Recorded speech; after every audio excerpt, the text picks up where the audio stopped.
მოგესალმებით მშვიდობის დღეს 9 აპრილია დღე როცა ზუსტად 30 წლის წინ საბჭოთა არმიის მიერ ანტისაბჭოთა საქართველოს დამოუკიდებლობის მოთხოვნით მოწყობილი მშვიდობიანი დემონსტრაცია დაარბიეს დღე რომელმაც თანამედროვე საქართველოს დამოუკიდებლობა განსაზღვრა და ჩვენ ტევ პირველზე საქმიანად ვიწყებთ 2019 წლის 9 აპრილს საერთაშორისო სავალუტო რეზერვები 1 წლის განმავლობაში 459 მილიონი დოლარით გაიზარდა შემცირება თვიურ ჭრილში მარტის რეკორდული მაჩვენებლის შემდეგ რეზერვები 17 მილიონი დოლარით შემცირდა. ომეგას დამფუძნებელმა ზაზა ოქუაშვილმა სტოკჰოლმის საერთაშორისო საარბიტრაჟო სასამართლოში იუსტიციის სამინისტროს დავა მოუგო. თავად იუსტიციის სამინისტრო გადაწყვეტილების გასაჩივრებას აანონსებს. პროფესიული განათლება უნდა გახდეს კარიერის შექმნის ერთ-ერთი ყველაზე პოპულარული გზა, ამბობს ეკონომიკის მინისტრი და აღნიშნავს, რომ ინვესტორებთან კომუნიკაციისას ერთ-ერთი პირველი ფაქტორი, რასაც ისინი ყურადღებას აქცევენ, არის კვალიფიციური მუშახელის არსებობა ქვეყანაში. ისევ ეკონომიკის მინისტრი გუშინ დაკრედიტების წინვარიდან ამოქმედებულ სისტემას კიდევ ერთხელ გამოეხმაურა. ახალგაზრდას, რომელიც მშობელთან ცხოვრობს და ბინას ყიდულობს, შესაძლოა შესაძენი ბინის იპოთეკით დატვირთვის შესაძლებლობა მიეცეს, ამბობს გიორგი ქობულია. რეგულაციების ეფექტზე და TBC ბანკის საქმეზე კობა გვენეტაძეს საუბარი პარლამენტში გუშინ კიდევ ერთხელ მოუხდა. სების პრეზიდენტი თვლის, რომ TBC-ის თემა ამოწურულია და TBC ბანკი, ისევ როგორც ქვეყნის მთლიანი საფინანსო სისტემა ჩვენს რეგიონში ერთ-ერთი ყველაზე კარგად განვითარებული და სტაბილურია. ამაში მნიშვნელოვანი წვლილი სწორედაც მისი თქმით ეროვნული ბანკის საერთაშორისო სტანდარტების შესაბამისი რეგულაციების გატარებას აქვს.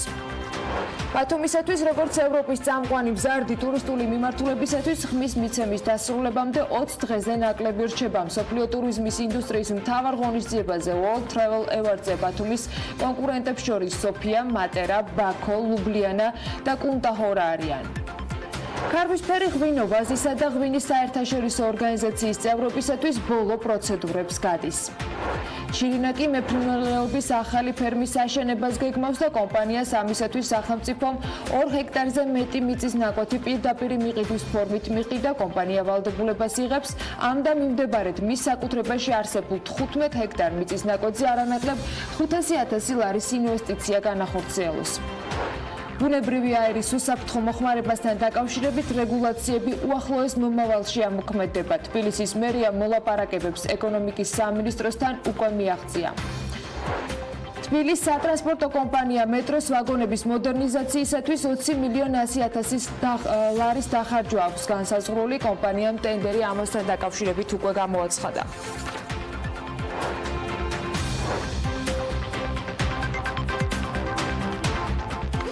12 კლასელებისათვის სასკოლო გამოცდები გაუქმდა. დეპუტატებს ღილაკები და კანონპროექტი გუშინ აღარ არევიათ. შედეგად ზოგადი განათლების შესახებ კანონში ცვლილებები ოფიციალურად მიღებულია. მთავრობის ინიციატივას უმაღლესმა საკანონმდებლო ორგანომ კენჭი გუშინ მეორედ უყარა გამოცდების გაუქმებას მხარი ჯამში 80 დეპუტატმა დაუჭირა, 8 კი წინააღმდეგი წავიდა. ესეც იმიტომ, რომ პარლამენტმა გასულ კვირას 2 მოსმენით მიღებული კანონპროექტის მესამე მოსმენაზე მხარდაჭერის მოგროვება ვერ მოახერხა და მაშინ კანონპროექტი ჩააგდო, რადგან დეპუტატებმა უბრალოდ ვერ გაიგეს, რა კანონპროექტი განიხილებოდა და შედეგად უბრალოდ ღილაკები აერიათ. ამას ხუმრობა შეიძლება უკვე ამ თემაზე ღილაკების, ქალაქების, რაიონების, დაბების, ალბათ არჩევნებზე შემოსახაზი ნომრების არჩევაზეც. ისე უბრალოდ 9 აპრილს დილიდან ამბავი მოგიყავით და გაკაცანით ეს სიახლე. გუშინდელი საპარლამენტო დღისგან რიგიდან კი უფრო მნიშვნელოვანი და დატვირთული ის იყო, რომ კობა გვენეტაძის გამოსვლისას კვლავ მსჯელობა მიმდინარეობდა TBC ბანკის საქმეზე და რეგულაციებზე. იმის გამო, რომ ეროვნული ბანკის პრეზიდენტის მოსმენა გასულ პარასკევს ვერ დასრულდა, რიგარეშე სხდომით გაგრძელდა ეს ყველაფერი, მაგრამ წინა შემთხვევის არ იყოს. გუშინაც დეპუტატები ჯერ ხმაურიანად აბობოქრდნენ და ამ დროს გაირკვა, რომ რიგარეშე სხდომა პარლამენტში ისე დაინიშნა, დეპუტატებმა ოპოზიციიდან ამის შესახებ არაფერი იცოდნენ და დარბაზში უბრალოდ შემთხვევით მოხვდნენ. მოკლედ, ბევრი იკამათეს თუ ცოტა, რიგარეშე სხდომა მაინც შედგა, გამოსვლელების ნარატივი კი ისეთი იყო, როგორცაც წარმოიდგენთ, თუ კი საპარლამენტო ცხოვრებისათვის თვალი სულ ცოტა ხნით და ერთხელ მაინც მიგიდევნებიათ. ფანტაზია, რასაც შემოგთავაზებთ, ზუსტად ეს არის. ოპოზიცია თავის როლში იყო, მმართველი გუნდის წევრები ისევე უცვლელი პოზიციებიდან საუბრობდნენ. ოპოზიციის წევრებმა კობა გონეტაძეს და მის უწყებას ხელისუფლების პოლიტიკური დაკვეთის შესრულებაში დასდეს ბრალი TBC ბანკის საქმესთან დაკავშირებით, უმრავლესობა კი ისევ გარდასულ დროს გადასწყვიტა და მათ შორის ეროვნული ბანკის კონტექსტშიც ყოფილი პრეზიდენტები გაიხსენეს. საინტერესო ამბავი კი ის იყო, რომ კობა გონეტაძემ თქვა, რა შემთხვევაში შეიძლება ეროვნულმა ბანკმა დაკრედიტების შემზღუდავ რეგულაციებს გადახედოს. არაპოპულარული, მაგრამ ქვეყნისთვის გადაუდებელი გადაწყვეტილებების მიღება, როგორც გონეტაძე ამბობს, შესაძლოა მხოლოდ გრძელვადიანი დაკვირვების შემდეგ მოხდეს. სურს საზოგადოებამ გაითვალისწინოს, რომ ჩვენ ორიენტირებულები ვართ გრძელვადიან შედეგებზე და არა მოკლევადიან ეფექტებზე. ასევე როგორც გამოსვლაშიც აღნიშნე, ეს არის საუკეთესო საერთაშორისო პრაქტიკა და სურათის დასანახად მონაცემების შეფასება და ანალიზი გჭირდება, რის შემდეგაც აუცილებლობის შემთხვევაში საჭირო ცვლილებებსაც განვახორციელებთ. ასევე შეგახსენებთ, რომ ეროვნული ბანკის საბჭოს წევრების მანდატის ხანგრძლივობა სწორედ იმიტომ არ ემთხვევა საარჩევნო ციკლს, რომ პოლიტიკოსებისაგან განსხვავებით ჰქონდეს თავისუფლება მივიღოთ არაპოპულარული, თუმცა ქვეყნისათვის აბსოლუტურად აუცილებელი და გადაუდებელი ზომები. სხვათა შორის ორი დღეს წინ კობა გონეტაძე ირწმუნებოდა, რომ იანვარ-თებერვალში დაკრედიტების ახალი სისტემის ამოქმედების მიუხედავად უძრავი ქონების შემძენთა რიცხვი გაზრდილი იყო. შესაბამის წყაროზეც მიგვიუთითა ბიზნესმედიამ ჩახედა მონაცემებს და აი ისიც. საჯარო რეესტრის ეროვნული სააგენტოს ოფიციალური მონაცემებით 2019 წლის იანვარ-თებერვალში უძრავი ქონების სარეგისტრაციო ტრანზაქციათა რაოდენობა წინა წლის შესაბამის პერიოდთან შედარებით 25%-ით შემცირდა და ქვეყნის მასშტაბით 115,829 ერთეული შეადგინა. მათ შორის 42,7%-ით შემცირდა უძრავ ქონებაზე პირველადი რეგისტრაციის მაჩვენებელი და მან 27,192 შეადგინა. განმეორებითი რეგისტრაციების რაოდენობა კი 88,627 იყო, რაც წინა წელთან შედარებით ასევე 17%-ით ნაკლებია. საჯარო რეესტრის მონაცემებით ყველაზე მეტი ტრანზაქცია თბილისშია აღრიცხული. თებერვალში დედაქალაქში უძრავ ქონებაზე საკუთრების ცვლილების სულ 16,890 შემთხვევა აღირიცხა, რაც 2018 წელს თუ შევადარებთ იგივე პერიოდთან 8,3%-ით ნაკლებია. მეორე ადგილზე ბათუმი გადის, სადაც 4,018 უძრავ ქონებაში საკუთრების ჩანაწერის განახლება პირველადი რეგისტრაცია დაფიქსირდა. ბათუმში წინა წელთან შედარებით 3%-იანი ზრდა იყო. მესამე ადგილზე არის გარდაბანი 1811 ცვლილებით და აქ 18%-იანი კლება ისევ 2018 წელთან შედარებით. უძრავ ქონებაზე საკუთრების ცვლილების სტატისტიკაში ასახულია ქვეყანაში არსებული ყველა ტიპის უძრავი ქონების შესახებ სტატისტიკა და მათ შორის არის ბინები, სახელმწიფოს კუთვნილი ქონება, საძოვრები, ავტოფარეხები, აგარაკები და ასე შემდეგ. საჯარო რეესტრის ამ სტატისტიკაში უძრავი ქონება კატეგორიების მიხედვით ჩაშლილი არ გახლავთ, შესაბამისად ეს არის მონაცემები, რაზეც ვწტომა გვაქვს და ეს არის სტატისტიკა, რომელსაც ახლა გთავაზობთ. კიდევ ერთი სხვათა შორის TBC კაპიტალის კვლევაზე დაყრდნობით შოთა ტყეშელაშვილმა ძალიან საინტერესო მონაცემები ამოკრიბა BMG-სათვის და ვისაც პასუხი გაინტერესებთ კითხვაზე, რამდენი უნდა გქონდეს ხელფასი, რომ საშუალო ფართის ბინა ვიყიდოთ, აგერ პასუხიც. უძრავ ქონებაზე მოთხოვნის ნახევარზე მეტი იპოთეკური სესხების მეშვეობით გენერირდება. ბოლო წლებში საპროცენტო განაკვეთის კლებამ და ბაზარზე სტაბილურობის ზრდამ გააჩინა შესაძლებლობა და ის რეალობა, რომ 2016 წელს უძრავი ქონების გარიგებების 35% იპოთეკური სესხით იყო დაფინანსებული. დღეს ეს მაჩვენებელი ჯამში თითქმის 54%-ია. აკლია მხოლოდ 2/10. შესაბამისად, საკრედიტო რესურსებთან ხელმისაწვდომობა ამ ბაზრისათვის სასიცოცხლოდ მნიშვნელოვანია. 2019 წლის 1 იანვრიდან ძალაში შევიდა გახსოვთ ალბათ პასუხისმგებლიანი დაკრედიტების მოდელი, რომლის შედეგადაც ქვეყანაში საპროცენტო განაკვეთებზე ერთიანი 50%-იანი ჭერი დაწესდა და დადგინდა ფიზიკური პირის შემოსავლიანობის დადასტურების ვალდებულება, ამავე დროს განისაზღვრა საშემოსავლო კატეგორიები, რომელთა დაკმაყოფილებაც ყველა საკრედიტო დაწესებულებას ევალება. მამუკა ბახტაძე ამბობს, რომ საბანკო რეგულაციებში ცვლილებები გამორიცხული არ არის. ფინანსთა მინისტრმა ვანა მაჭავარიანმა წინა კვირაში თქვა, რომ ამ მასშტაბის ცვლილების მიღებას ის თავად მხარს არ უჭერდა. გუშინ კობა გონეტაძემ თქვა, რომ გრძელვადიანი დაკვირვების შემდეგ გადაწყვეტენ, როგორი იქნება რეაგირება სწორედ ამ ცვლილებებთან დაკავშირებით. იპოთეკურ სესხებზე ხელმისაწვდომობის ზრდამ გასული წლების განმავლობაში 10,000-ობით ადამიანს ჯამში მისცა შესაძლებლობა, რომ უძრავი ქონება ეყიდათ. TBC კაპიტალი კი თავის კვლევაში წერს, რომ 2016-18 წლებში იპოთეკური შესახების პორტფელი 31%-იან ზრდას აფიქსირებდა. 2019 წლის იანვრიდან ძალაში კი ახალი საბანკო რეგულაციები შევიდა და ბანკებს მოქალაქეთა შემოსავლების დეტალური ანალიზის გარეშე სესხის აღება შეზღუდული აქვთ. განისაზღვრა საშემოსავლო ჯგუფები და თითოეულისათვის დაწესებული არის სესხის მომსახურების მაქსიმალური კოეფიციენტიც. ერთიანი ჭერით დადგენილია და იპოთეკური სესხის ხანგრძლივობა ასევე არ უნდა აჭარბებდეს 15 წელს. კიდევ ერთი ცვლილება ის არის, ცოტა უფრო ადრე მიღებული, რომ უცხოელ ვალუტაში სესხების გაცემა ასევე შეზღუდულია. მოქალაქეებსა და ბიზნესებს 200.000 ლარამდე სავალუტო სესხის აღება ეკრძალებათ. ეს ჯერ 100.000-იანი იყო და ახლა უკვე 200.000-იანი ჭერი მოქმედებს. საშემოსავლო კატეგორია და მათთვის განსაზღვრული ლიმიტი კი ასე გამოიყურება. ყოველთვიური გადახდები არ უნდა აღემატებოდეს 35%-ს. ანუ მაქსიმალური შემოსავლის შემთხვევაში 350 ლარს, თვეში 1000-2000 ლარამდე შეგეძლებათ სესხი აიღოთ, ყოველთვიური გადახდები ამ შემთხვევაში არ უნდა აღემატებოდეს 45%-ს, ანუ 900 ლარს უნდა იხდიდეთ მაქსიმალური შემოსავლის შემთხვევაში. თუ თვეში თქვენი შემოსავალი არის დაახლოებით 2000-დან 4000 ლარამდე, სესხი აიღოთ, შეგიძლიათ გადასახდელი თანხის 55% გქონდეთ სესხზე მისამართი და ამ შემთხვევაში ანუ 2200 ლარს იხდიდეთ სესხისთვის. თვეში 4000 ლარი და მეტი თუ გაქვთ სესხი, მაშინ შეგიძლიათ ყოველთვიურად გადაიხადოთ თქვენი შემოსავლის 60% სესხის მომსახურებაში. ამ რეგულაციების ამოქმედებამ კი ჯამში მოქალაქეთა რაოდენობა შეამცირა, ვისაც პოტენციურად შეუძლია აიღოს იპოთეკური სესხი და თვეში 1000 ლარამდე შემოსავლის პირობებში უბრალოდ სესხის შესაბამისად დასაფარი თანხა განკარგოთ. უძრავი ქონების ბაზარი და მასზე რეგულაციების შესაძლო გავლენის პროგნოზები აი ასე გამოიყურება და კითხვაზე, რომელიც ცოტა ხნის წინ დავსვით, პასუხი TBC კაპიტალმა ასეთი მონაცემებით მოგვცა. უძრავი ქონების ბაზრის შესახებ ანალიტიკურ კვლევაში. დოკუმენტის მიხედვით 2018 წლის განმავლობაში თბილისში 34591 ბინა გაიყიდა, საერთო ღირებულებამ კი შეადგინა 4 მილიარდ 100 მილიონი ლარი. 2017 წელთან შედარებით ეს სხვათა შორის რეკორდული მაჩვენებელი იყო და 31%-ით მეტი შეადგინა. ამ კვლევის თანახმად 2018 წლის განმავლობაში კვადრატული მეტრის გასაშუალოებულმა ფასმა შეადგინა 1764 ლარი. კვადრატული მეტრის ფასი 2017 წელთან შედარებით ისევ ლარებში 6%-ით არის გაზრდილი. საშუალო ფასი ახლა დაშენებულ ბინაზე 716 დოლარია, ძველ ბინაზე 660 დოლარი. კატეგორიების მიხედვით ბინების საშუალო ფასები კი ასე ნაწილდება. შავი კარკასი, ეგრეთ წოდებული შავი კარკასი 642 დოლარი. ნაწილობრივ თეთრი კარკასი 693 დოლარი, რემონტის პირობებში მყოფი ბინა 773 დოლარი და თეთრი კარკასი 792 დოლარი.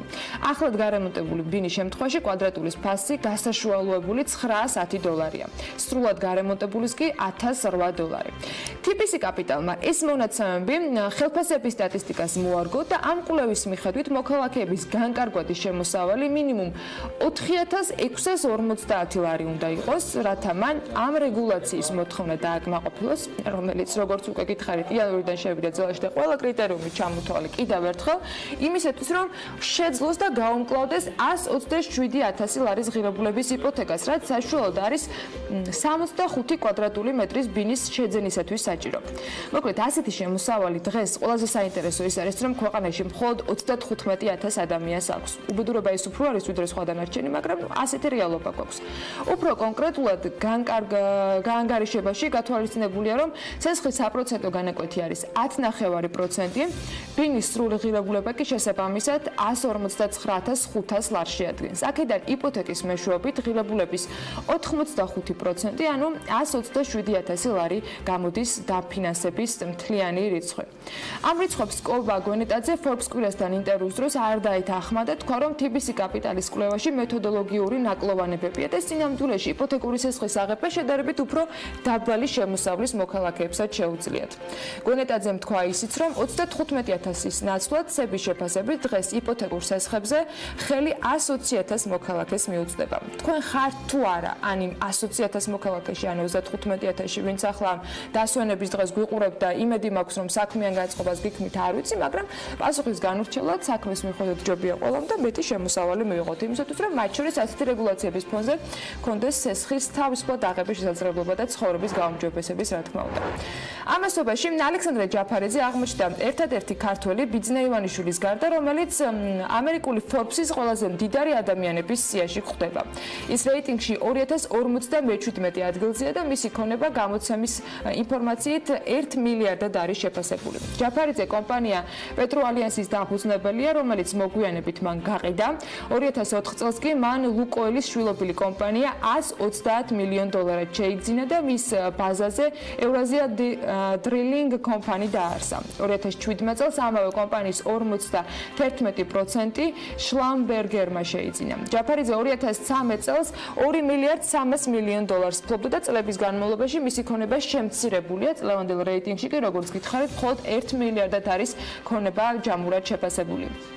ამ თანხით ის რუსეთის ყველაზე მდიდარ 200 ადამიანს შორის 61 ადგილს იკავებს, განსხვავებით ამერიკული Forbes-ისგან რუსულმა გამოცემამ სხვათა შორის ბევრად მეტად შეაფასა მისი ქონება და ამ შემთხვევაში შეფასებით $1 მილიარდ 600 მილიონი გამოსდის მას საერთო ჯამში მთლიანი ქონების მოცულობა. რუსეთის ყველაზე მდიდარი ადამიანების სიაში 132 ადგილზე არის კიდევ ერთი ქართველი და ის დავით იაკობაშვილია. მისი ქონება გამოცემას $800 მილიონ აქვს შეფასებული. იაკობაშვილი რუსული რძის, წვენების და სასმელების მწარმოებელი მსხვილი კომპანიის ვიმბილდან ერთ-ერთი დამფუძნებელი გახლავთ. კომპანია 2010 წელს პეპსიკოზე გაიყიდა. იაკობაშვილი კომპანიის 10.9%-იან წილს ფლობდა და გარიგების შედეგად მას $600 მილიონი შეხვდა.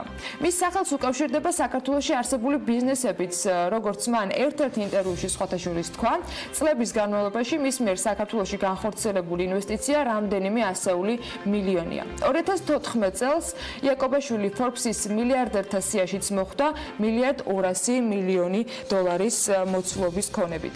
ყველაზე მდიდარ რუსებს შორის კიდევ ერთი ქართული გვარია. ეს არის ვიაჩესლავ მირილაშვილი, $950 მილიონი ქონებით და სიაში ის არის 113 ადგილზე. გვარი ქართული აქვს, წარმოშობით ქართველია, მან ქონება ვკონტაქტის დამფუძნებით დააგროვა. განსხვავებით სხვათა შორის იაკობაშვილისგან და ჯაფარიძისგან, მან საქართველოში არ უცხოვრია. მისი მამის მიხეილ მირილაშვილის სახელს კი აზარტული თამაშების მსხვილი კომპანიები უკავშირდება და წლებია ის ისრაელის მოქალაქეობას ფლობს და 2018 წელს Forbes-მა ოჯახის საერთო ქონება $1 მილიარდ 800 მილიონ შეაფასა. შედეგად მირილაშვილები ისრაელის ყველაზე მდიდარი ადამიანების სიაში მოწინავე ადგილზე არიან და ჯამში მე-20 პოზიციაზე მოხვდნენ. Forbes-ულ რეიტინგებში მოხვედრილებს ნინო კვინტრაძის მიერ მომზადებული კიდევ ერთი მასალა შემიძლია რომ გაგიზიაროთ. ამჯერად Forbes ჯორჯიამ ყველაზე ძვირადღირებული განქორწინებების რეიტინგი გამოაქვეყნა. პლანეტის ყველაზე მდიდარი ადამიანი ჯეფ ბეზოსი საკუთარ მეუღლეს განქორწინების შემდეგ Amazon-ის 4%-იან წელს დაუტოვებს, რაც დღეისათვის არის $35 მილიარდი. შედეგად ბეზოსის ყოფილი მეუღლე Forbes-ის ყველაზე მდიდარი ქალების სიაში მესამე ადგილს დაიკავებს. ბეზოსის განქორწინება მსოფლიოში ყველაზე ძვირადღირებული იქნება. აქამდე მსგავსი მოცულობის თანხა სხვათა შორის არც ერთ წყვილს არ მიუღია განქორწინების შემდეგ. Forbes-ის მიხედვით მსოფლიოში ყველაზე ძვირი განქორწინებების სია აი ასეთი იქნება. ჯეფ და მაკენსი ბეზოსები მინიმუმ 35 მილიარდი, როგორც გითხარით. ამასთან დაკავშირებით წყვილმა სულ რამდენიმე დღეს წინ ოფიციალურად განაცხადეს, საბოლოოდ კი საქორწინო კონტრაქტი ზაფხულში შეწყდება. ამ ყველაფრის შემდეგ თუ მაკენსი ბეზოსი მხოლოდ Amazon-ის 4%-იან წელს მიიღებს, ყველაზე მდიდარი ქალების სიაში მესამე პოზიციას დაიკავებს, მაგრამ ნახოთ წლის ბოლოს, როცა რეიტინგები განახლდება, როგორი იქნება მისი პოზიციები. სხვათა შორის არსებული ინფორმაციით ის სრულად იტოვებს ასევე Blue Origin-ისა და The Washington Post-ის წილებს. ამ სიას თუ ჩავხედავთ, მეორე ადგილს ყველაზე ძვირადღირებული განქორწინებებისა იკავებენ ბილ და სიუ გროსები $1 მილიარდ 300 მილიონიანი განქორწინებით. კომპანია პიმკოს დამფუძნებელი და მისი მეუღლე ერთმანეთს 2016 წელს დაშორდნენ და შედეგად გროს $1 მილიარდ 300 მილიონი დარჩა, საიდანაც 36 მილიონად მან ლაგუნა ბიჩზე მდებარე სახლი შეაფასა. ამასთან მას დარჩა პიკასოს ტილო, რომელიც მოგვიანებით ასევე $35 მილიონ გაყიდა. ბილ გროსი განქორწინების პერიოდში აქტიურად მის ფლობელობაში ცდილობდა რომ დარჩენილიყო 3 კატა, რომელსაც წყვილი ფლობდა, თუმცა საბოლოოდ კატებით გროს შეხვდა. ბილ გროსი კი Forbes-ის ყველაზე მდიდარი ადამიანების სიაში 14 წლის წინანდელ პოზიციას დაუბრუნდა ამ განქორწინების შემდეგ.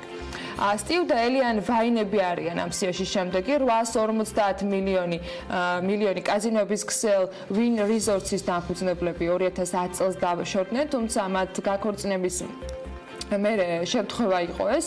ელაინი 2002 წლიდან კომპანიის სამეთვალყურეო საბჭოს წევრი იყო და მან გაქორწინების შედეგად 11 მილიონი აქცია მიიღო, საერთო ღირებულება კი ამ აქციებისა შეადგენდა $795 მილიონ. იმავე წელს სხვათა შორის წყვილმა აქციების ნაწილი გაყიდა, რომლის ღირებულების ნაწილიც ელაინს ერგო. ჰაროლდ ჰამი და CEO არნალი 975 მილიონიანი განქორწინებით 26 წლიანი თანაცხოვრებისა და 3 წლიანი განქორწინების პროცესის შემდეგ ხვდებიან ამ სიაში ნავთობის მაგნატმა ყოფილ მეუღლეს 974 მილიონ 790,317 ჩეკი გამოუწერა და თავდაპირველად CEO არნალი ამ გარიგებას არ თანხმდებოდა, მაგრამ კონტინენტალ რესურსის წელისაც ითხოვდა, თუმცა 2015 წელს განქორწინების საბოლოო საქმე დახურულად გამოცხადდა. და კიდევ ერთი, ვინც ამ სიაში ხვდება, ეს არის როი და პატრისია დისნეები 600 მილიონი დოლარით 42 წლიანი თანაცხოვრების შემდეგ 77 და 72 წლის წყვილმა განქორწინება გადაწყვიტა და აი ამ ხელა თანხა დაუჯდა ეს განქორწინება და ამ რეიტინგშიც თავისუფლად ხვდებიან მეხუთე ადგილზე. როი ვოლტ დისნეის ძმისშვილი არის ის და იმ დროისათვის მისი ქონება $1.3 მილიარდ შეადგენდა, განქორწინების შემდეგ კი მას ქონების თითქმის ნახევარი დაკარგული ჰქონდა და Forbes-ის 400-ის სიაში უბრალოდ ვეღარ მოხვდა. ამ ყველაფერს დეტალურად ვებგვერდზე ნახავთ Forbes-ზე, აუცილებლად წასაკითხების სიაში, ასევე ბუკა პეტრიაშვილის ორშაბათის ბლოგიც უნდა მოახვედროთ, სუპერ სათაურით, გაიღიმეთ თქვენ პრეზიდენტად გირჩევენ და სუპერ ფოტოტი, რომელიც აუცილებლად გაგაღიმებთ კიდეც. რთული მისახვედრი არ არის, რომ ამ კვირის ბლოგი უკრაინის საპრეზიდენტო არჩევნებს ეძღვნება. ბევრია ცხოვრებისეული სიბრძნეც, ოდესელი ებრაელების ხუმრობებისა და ანეკდოტებში და არანაკლებ ტკბილ მწარე სიმართლეც, იუმორს არც დანარჩენი უკრაინა უჩივის. ერთი სიამოვნება ჩემს კიევალ თუ ლვოველ მეგობრებთან შეხვედრა, მათ მიერ მოყოლილი ისტორიების მოსმენა, იქნება ეს პოლიტიკაზე საუბრის დროს თუ უბრალოდ მოლხენისას წერს ბუკა პეტრიაშვილი და ხო და თქვენ შეგიძლიათ ბუკას ამ ბლოგის კითხვისას მოილხინოთ, რამდენად მოსალხენად აქვთ საქმე უკრაინელ ამომრჩევლებს. ამაზე საფიქრალი შეგვიძლია დავიტოვოთ. ძალიან საინტერესო ანალიზის წაკითხვის შემდეგ დარწმუნებული ვარ, ბევრ მნიშვნელოვან ინფორმაციასაც მოისმენთ. არც ვებგვერდის სტუმრები მოიწყენთ და ძალიან ბევრი საინტერესო გელით სხვათა შორის ამ თვის ჟურნალის გამომწერებსაც დეტალებზე უკვე ანუკა ჯოხაძე მოგუყვება. გამარჯობა, მე ვარ ანუკა ჯოხაძე და Forbes-ის აპრილის ცხელ ნომერს წარმოგიდგენთ. უმთავრესი სიახლე პირველად ქართული Forbes-ი დამოუკიდებელი რეიტინგების გამოქვეყნებას იწყებს. ამ საქმეში კი მისი პარტნიორი საერთაშორისო აუდიტორული კომპანია Grant Thornton-ია. დიახ, ამიერიდან და თითქმის ყოველთვე. მსოფლიოს გავლენიანი ბიზნეს გამოცემა Forbes-ის რეიტინგებს წარმოგიდგენთ. აპრილში კი 100 უმსხვილესი ქართული კომპანიით ვიწყებთ. პირველად საქართველოში სრულფასოვანი რეიტინგი ყველაზე გავლენიანი ბიზნეს გამოცემის მიერ. საქართველოს 100 უმსხვილესი კომპანია, რომელზეც ქვეყნის ეკონომიკის თითქმის ნახევარი მოდის. ყდაზე ამ რეიტინგის ლიდერია თითქმის $1.5 მილიარდ წლიური შემოსავლის მქონე Socar Energy Georgia. ასევე მსოფლიოს უმდიდრესი ადამიანები და ბიძინა ივანიშვილის ადგილი ამ სიაში. Forbes-ის მილიარდერთა სიის ახალწვეულები და სიიდან გაცხრილულები. ექსკლუზიური ინტერვიუ პიტერ ჯექსონთან, რომლის კომპანიამაც ქართული აჭარაბეთის საკონტროლო პაკეტში 116 მილიონი ევრო გადაიხადა. მთავარი რედაქტორის გიორგი ისაკაძის ექსკლუზიური ინტერვიუ მამუკა ხაზარაძესთან. Forbes-ის გამოძიება, პრეზიდენტი ტრამპის საიდუმლო ქონება და ჩვენი ანალიტიკა, გაზპრომი და დივერსიფიკაცია. კითხვები, რომლებიც პასუხს მოითხოვს. მოკლედ, იკითხეთ Forbes-ი, გამდიდრების გამოცდილი გზამკვლევი. არნაკლებ საინტერესო ინგლისურენოვანი გამოცემა, რომლის cover ისტორიების ნებისმიერი ქვეყნის Forbes-ის რედაქცია შეშურდებოდა, მოკლედ Forbes-ი აუცილებლად უნდა იკითხოთ. მე რა თუ ბრიტანელი არ ხართ და ჯერ დასვენებისათვის მიმართულებასაც არ არჩევთ. ამ ორის კომბინაციისათვის კი BBC-მ დაწერა, რომ ბულგარეთის სანი ბიჩი ბრიტანელებისათვის ევროპის ყველაზე იაფ საზაფხულო კურორტად დასახელდა. შავი ზღვის კურორტი დაბალი ფასებით ლიდერია, მას პორტუგალიის კურორტი ალგარვე მოჰყვება, ჩამონათვალში მესამე და მეოთხე პოზიციებს კურსკი, თურქეთის მარმარისი და ესპანეთის ტორემოლონისი ინაწილებენ. ამ მხრივ ყველაზე ძვირადღირებული და ტურისტებისათვის სასურველი ადგილმდებარეობა იტალიაში სორენტო არის, რომლის ფასებით სანი ბიჭისას 3-ჯერ აღემატება. სამწუხაროდ ჩავის ზღვის სანაპირო საქართველოს მხრიდან ამ ჩამონათვალში არ არის და იმედია სხვა უფრო მიმზიდველი განსაზღვრებებით შერჩეულ სიაში ვიხილავთ მალე ბათუმს, ქობულეთს ან ნებისმიერ კურორტს, რომელიც ჩვენს ქვეყანაში სტუმრებს გაანებივრებს. მერე BBC-ც კიდევ უფრო მეტს ისაუბრებს ჩვენზე და იმედია Discovery-ის გადაცემებშიც მოხვდებით ძალიან ბევრი საინტერესო ამბით. ამ ორმა უმსხვილესმა მედია კომპანიამ სხვათა შორის 10 წლიანი პარტნიორობის შეთანხმება გააფორმა.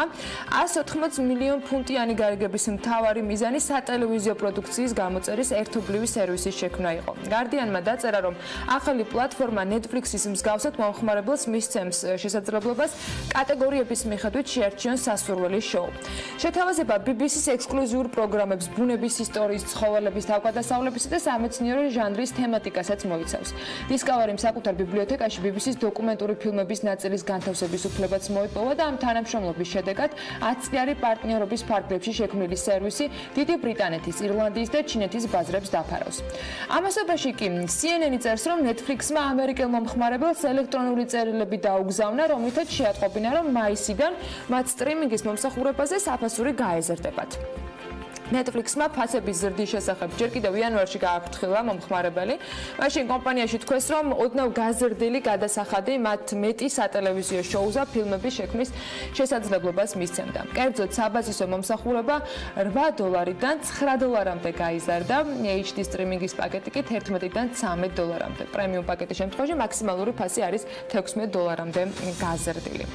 Netflix-ის მაღალხარისხიანი ფილმების გარეშეც ავსტრიაში კინოსცენარი ქუჩაში სულ მალე განვითარდება, იმ შემთხვევაში მათ შორის ჩვენ თუ მოხვდებით იქ, მაგალითად ვენაში საჰაერო ტაქსი იჰენგი 2016 გამოსცეს და ავტოტაქსი საათში შეუძლია, რომ 160 კილომეტრი დაფაროს. საჰაერო ტაქსი ამ დროისათვის ჯერ მხოლოდ სატესტო რეჟიმში მუშაობს და მისი გამოშვება 2019 წლის მეორე ნახევარშია დაგეგმილი. საწყის ეტაპზე ამ საჰაერო ტაქსით ტვირთის მიწოდება მოხდება, მეორე ეტაპზე კი უკვე მგზავრების გადაყვანასაც უზრუნველყოფენ. ავსტრიის მასშტაბით საჰაერო ტაქსების მომსახურების სერვისი ოფიციალურად 2025 წლიდან უნდა გაეშვეს, მანამდე კი საჭირო ინფრასტრუქტურის განვითარება მოხდება და თქვენ წარმოიდგინეთ, რომ 2025 წლიდან ავსტრიაში საცობში მოხვედრის შანსი ფაქტობრივად გაქრება, ისიც თუ ჰაერში არ მოხვდით საცობში, გამოიძახებთ საჰაერო ტაქსს და ასე გადაადგილდებით დანიშნულების ადგილამდე.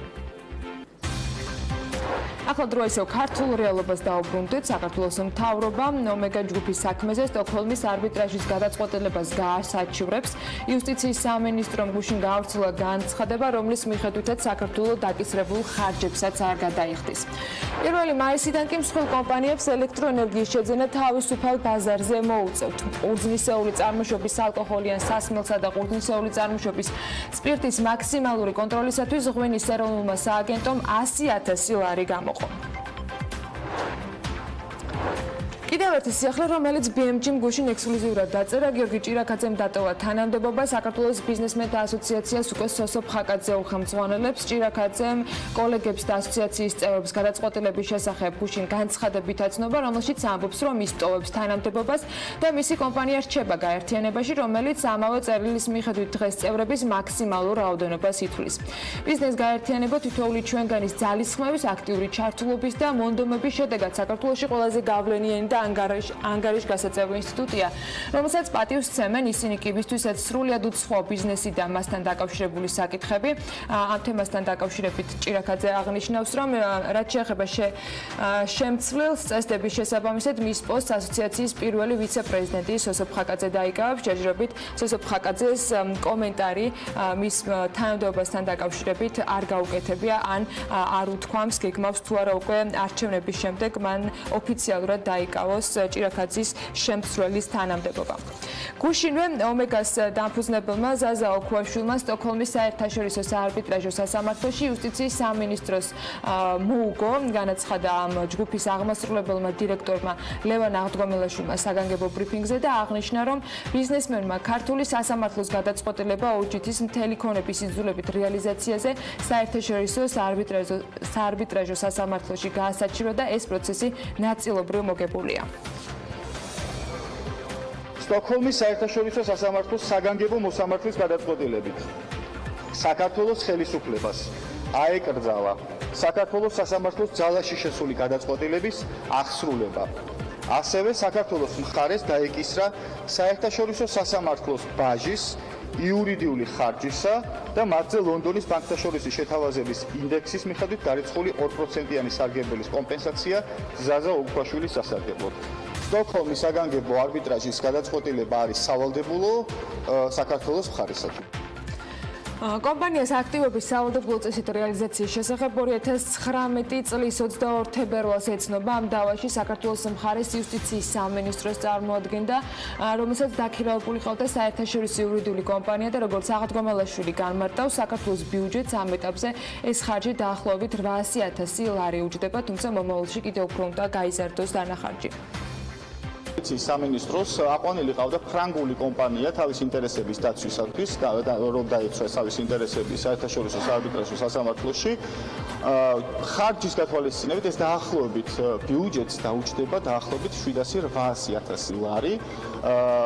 ის პროცესი, რომ შეჩერებული იყო ზუსტად ეს უკანონო ქმედებები ომეგა ჯგუფის წინააღმდეგ ამ ეტაპზე. თუმცა პროცესი კიდევ მოგახსენებთ, რომ არ დასრულებულა, გაგრძელდება. ამ პროცესის შემდეგ, რა თქმა უნდა, ხარჯი საკმაოდ გაიზრდება ბიუჯეტს. იმისანაცვლოდ, რომ გარკვეულ დათმობაზე წამოსულიყო და შეეწყებინა თავისი უკანონო ქმედებები, პირიქით გრძელდება და ეს ბიუჯეტს უჯდება ხარჯი. გარდა იმისა, რომ ოჯითი თანხას ბიუჯეტში გადასახადს ვერ იხდა. საქართველოს მთავრობა ომეგა ჯგუფის საქმეზე სტოკჰოლმის არბიტრაჟის გადაწყვეტილებას გაასაჩივრებს. იუსტიციის სამინისტროს ინფორმაციით დაგისრებულ ხარჯებსაც არ გადაიხდის, მიუხედავად იმისა, რომ საგანგებო არბიტრმა ამ ნაწილში ოქუაშვილის მოთხოვნა მხოლოდ ნაწილობრივ დააკმაყოფილა. იუსტიციის სამინისტრო გავრცელებულ განცხადებაში აღნიშნავს, რომ საგანგებო არბიტრმა ასევე არ დააკმაყოფილა ოქუაშვილის მთავარი მოთხოვნა, რომელიც ეხებოდა სახელმწიფოს მხრიდან მომჩივანის კუთვნილ 11 კომპანიაზე რაიმე სახით საკუთრების შეზღუდვას ან მის რეალიზაციის აკრძალვას. საგანგებო არბიტრმა იუსტიციის სამინისტროს მიერ გავრცელებული განცხადების მიხედვითვე მიიჩნია, რომ ზაზა ოქუაშვილმა ვერ დაამტკიცა, რომ ქართული მხარე ახორციელებს ან აპირებს რაიმე ზომების მიღებას მოსარჩელის კომპანიების და ქონების მიმართ და შესაბამისად საფრთხე, რომელზეც მოსამართლე მიუთითებდა, იყო ჰიპოთეტური. ამავე განცხადებაში თეატრულუკიანის უწყება წერს, რომ საგანგებო არბიტრმა ნაწილობრივ დააკმაყოფილა მოსარჩელის მოთხოვნა და გადაწყვიტა, რომ საქმეში არსებული მასალების საფუძველზე სახეზეა დროებითი ზომების მიღების აუცილებლობა, თუმცა გაუგებარია რა მიზანს ისახავს საგანგებო არბიტრის აკრძალვა არ განხორციელდეს მომჩივანის და მისი კუთვნილი კომპანიის ოუჯითის მიმართ თბილისის საქალაქო სასამართლოს 2018 წლის 4 ოქტომბრის გადაწყვეტილებით გათვალისწინებული აღსრულების ღონისძიებები. ვინაიდან 2018 წლის 4 ოქტომბრიდან დღემდე აღსრულების ეროვნული ბიუროს მიერ ისინი ისედაც არ განხორციელებულა.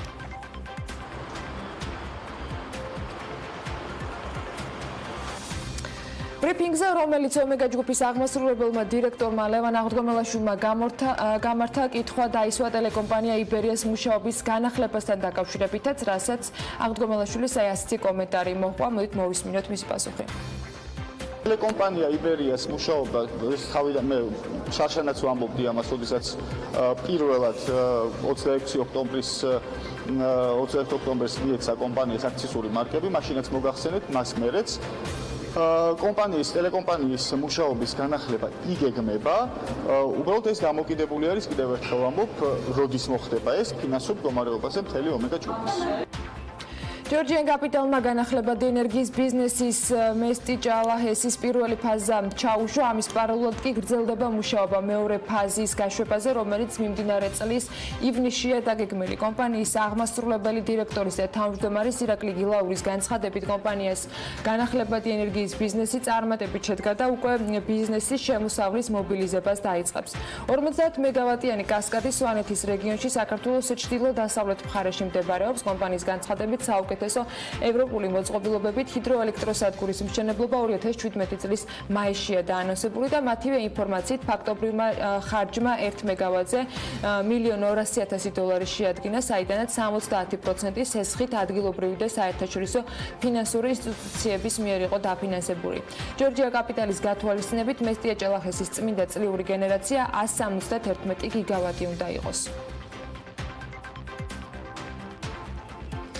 მესტის წყალარინების გამწმენდი ნაგებობის მშენებლობა იწყება. პროექტ საქართველოს გაერთიანებული წყალმომარაგების კომპანია ახორციელებს და აზიის განვითარების ბანკი აფინანსებს. პროექტის შემსრულებელი კომპანიის გამოსავლენად ტენდერი მიმდინარეობს. პრეტენდენტებს წინადადების წარდგენა კი 2019 წლის 23 აპრილის ჩათვლით შეუძლიათ.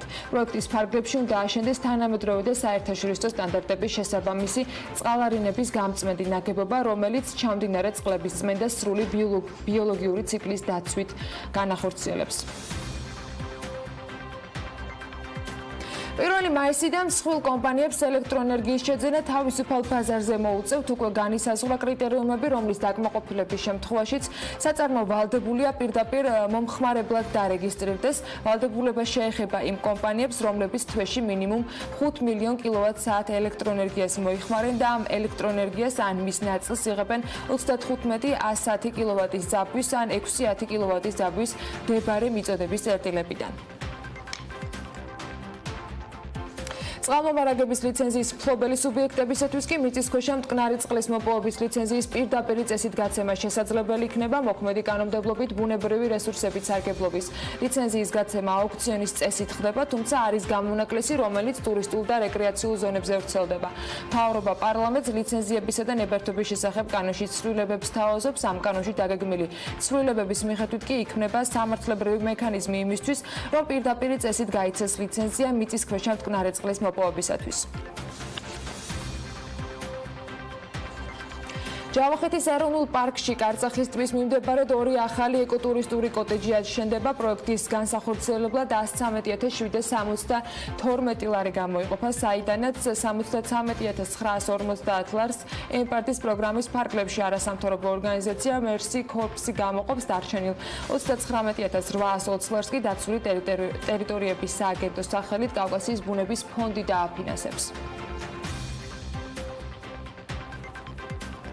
ვაზისა და ღვინის გერმანიის ქალაქ ჰანოვერში 8 აპრილს მიმდებარე ავიაფორუმში Roads Europe 2019-ში საქართველოს აეროპორტების გაერთიანება წარმოადგენს. გაერთიანების ხელმძღვანელის განცხადებით კი მსგავსი ფორუმები იძლევა შესაძლებლობას, რომ გლობალურ საავიაციო ბაზარზე საქართველოს მნიშვნელოვანი გეოგრაფიული ადგილმდებარეობის და ტურისტული პოტენციალის წარმოჩენა მოხდეს. მე-14 ყოველწლიურ ფორუმში მონაწილეობას ევროპის სხვადასხვა ქვეყნიდან 1200 დელეგატი იღებს, მათ შორის 300 აეროპორტის, 100 ავიაკომპანიის და ტურიზმის სფეროს 50 წარმომადგენელი.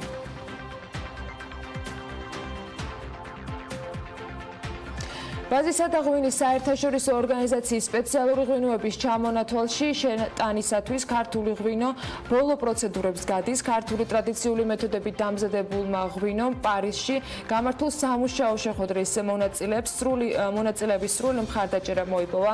პროცედურა 2020 წელს დასრულდება. ჭაჭაზე დადუღებული ღვინის ქარვისფერი ღვინოს უაივის სპეციალური ღვინოების ჩამონათვალში დაჩქარებული წესით შესვლა 2017 წელს არის გადაწყვეტილი. ამ დროისათვის სპეციალური ღვინოების ჩამონათვალში სულ 7 ღვინოა. ეს არის შუშხუნა, ცქრიალა, შემაგრებული ლიქიორული, ბუნებრივად ტკბილი ღვინოები და ასევე საფუვრის აპკის ქვეშ დავარგებული ღვინო. პროცედურის დასრულების შემდეგ კი ქართული ტრადიციული მეთოდებით დამზადებული ღვინო უკვე უაივის სპეციალური ღვინოების ჩამონათვალში მერვე იქნება.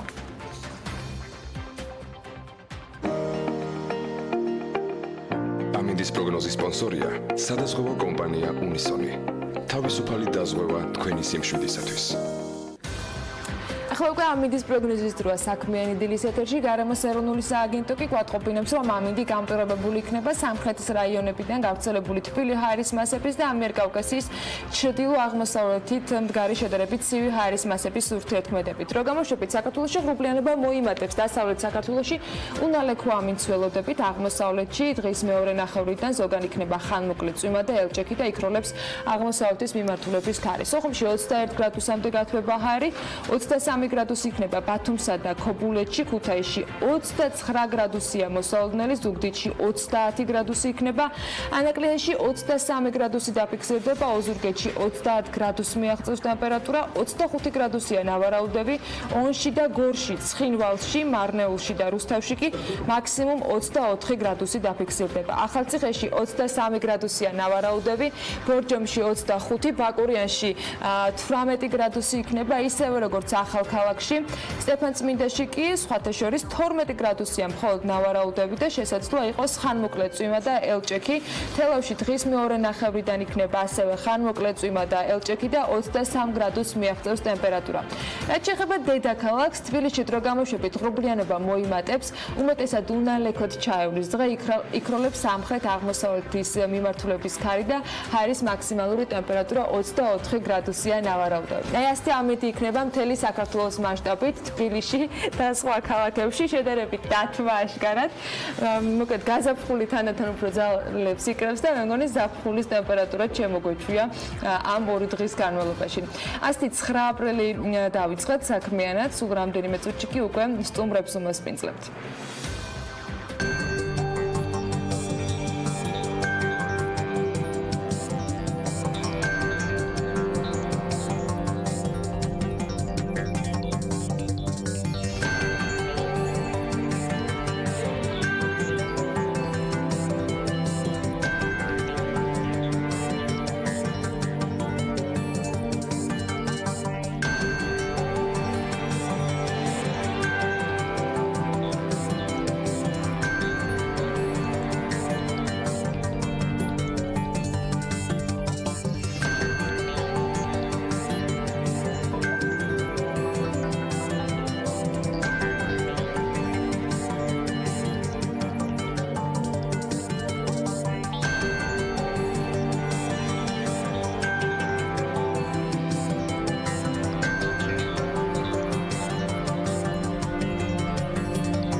პროფესიულ კოლეჯებში რეგისტრაცია დაიწყო. საგაზაფხულო მიღებაზე სწავლის მსურველებს კი რეგისტრაცია 19 აპრილის ჩათვლით შეეძლებათ. ამ რეგისტრაციის გავლა შესაძლებელია როგორც საგანმანათლებლო რესურს ცენტრებში და პროფესიული საგანმანათლებლო პროგრამის განმახორციელებელ დაწესებულებებში, ასევე ონლაინ ვებგვერდზე www.emi.g და ამ თემით გავაგრძელებთ საუბარს პირდაპირ ეთერში. თათია ჩაფიჩაძე შემოგვიერთდა სტუდიაში სტუმართან ერთად და სტუმარი არის საქართველოს განათლების, მეცნიერების, კულტურის და სპორტის სამინისტროს ზრდასრულთა განათლების სამმართველოს უფროსი მარიამ ზაქარაიშვილი.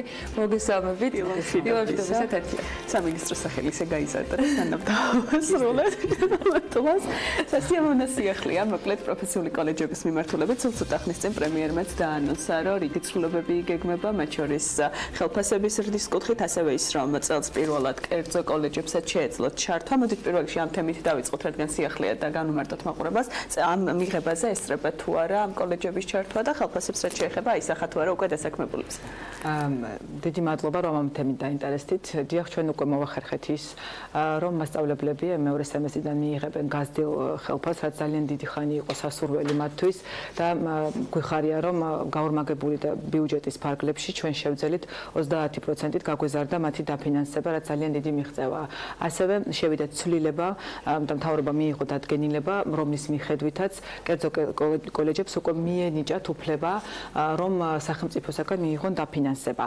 მათ მოუწევთ გარკვეული პროცედურების გავლა, როგორც არის ელექტრონულ პროგრამაში, რომელიც არის განათლების სამინისტროს ერთიანი პლატფორმა ინფორმაციის ასახვა, იმისათვის, რომ ჩვენ ტექნიკურად შევძლოთ მათი დაფინანსება და სექტემბრისთვის დარწმუნებული ვარ, რომ ძალიან ბევრი კოლეჯი უკვე შეძლებს შემოტანას. ტექნიკურად ეს უკვე იყო გაზაფხულზე შესაძლებელი, მაგრამ განაცხადები არ იყო მათი მხრიდან ჯერჯერობით შემოტანილი, მაგრამ სექტემბრისთვის ველოდებით მათ ძალიან მაღალ აქტიურობას და ჩვენ მზადავართ როგორც საფინანსების თვალსაზრისით, ასევე კონსულტაციის გაწევის თვალსაზრისით, რომ ეს ყველაფერი იყოს ერთიან ბაზაში. კოლეჯზეა დამატებით საუბარი, რომელიც შეიძლება შემოგიერთდეთ პოტენციურად. ზოგადად მინდა გითხრათ, რომ კერძო კოლეჯების რაოდენობა უფრო მეტია, ვიდრე სახელმწიფო კოლეჯების, 72-მდეა.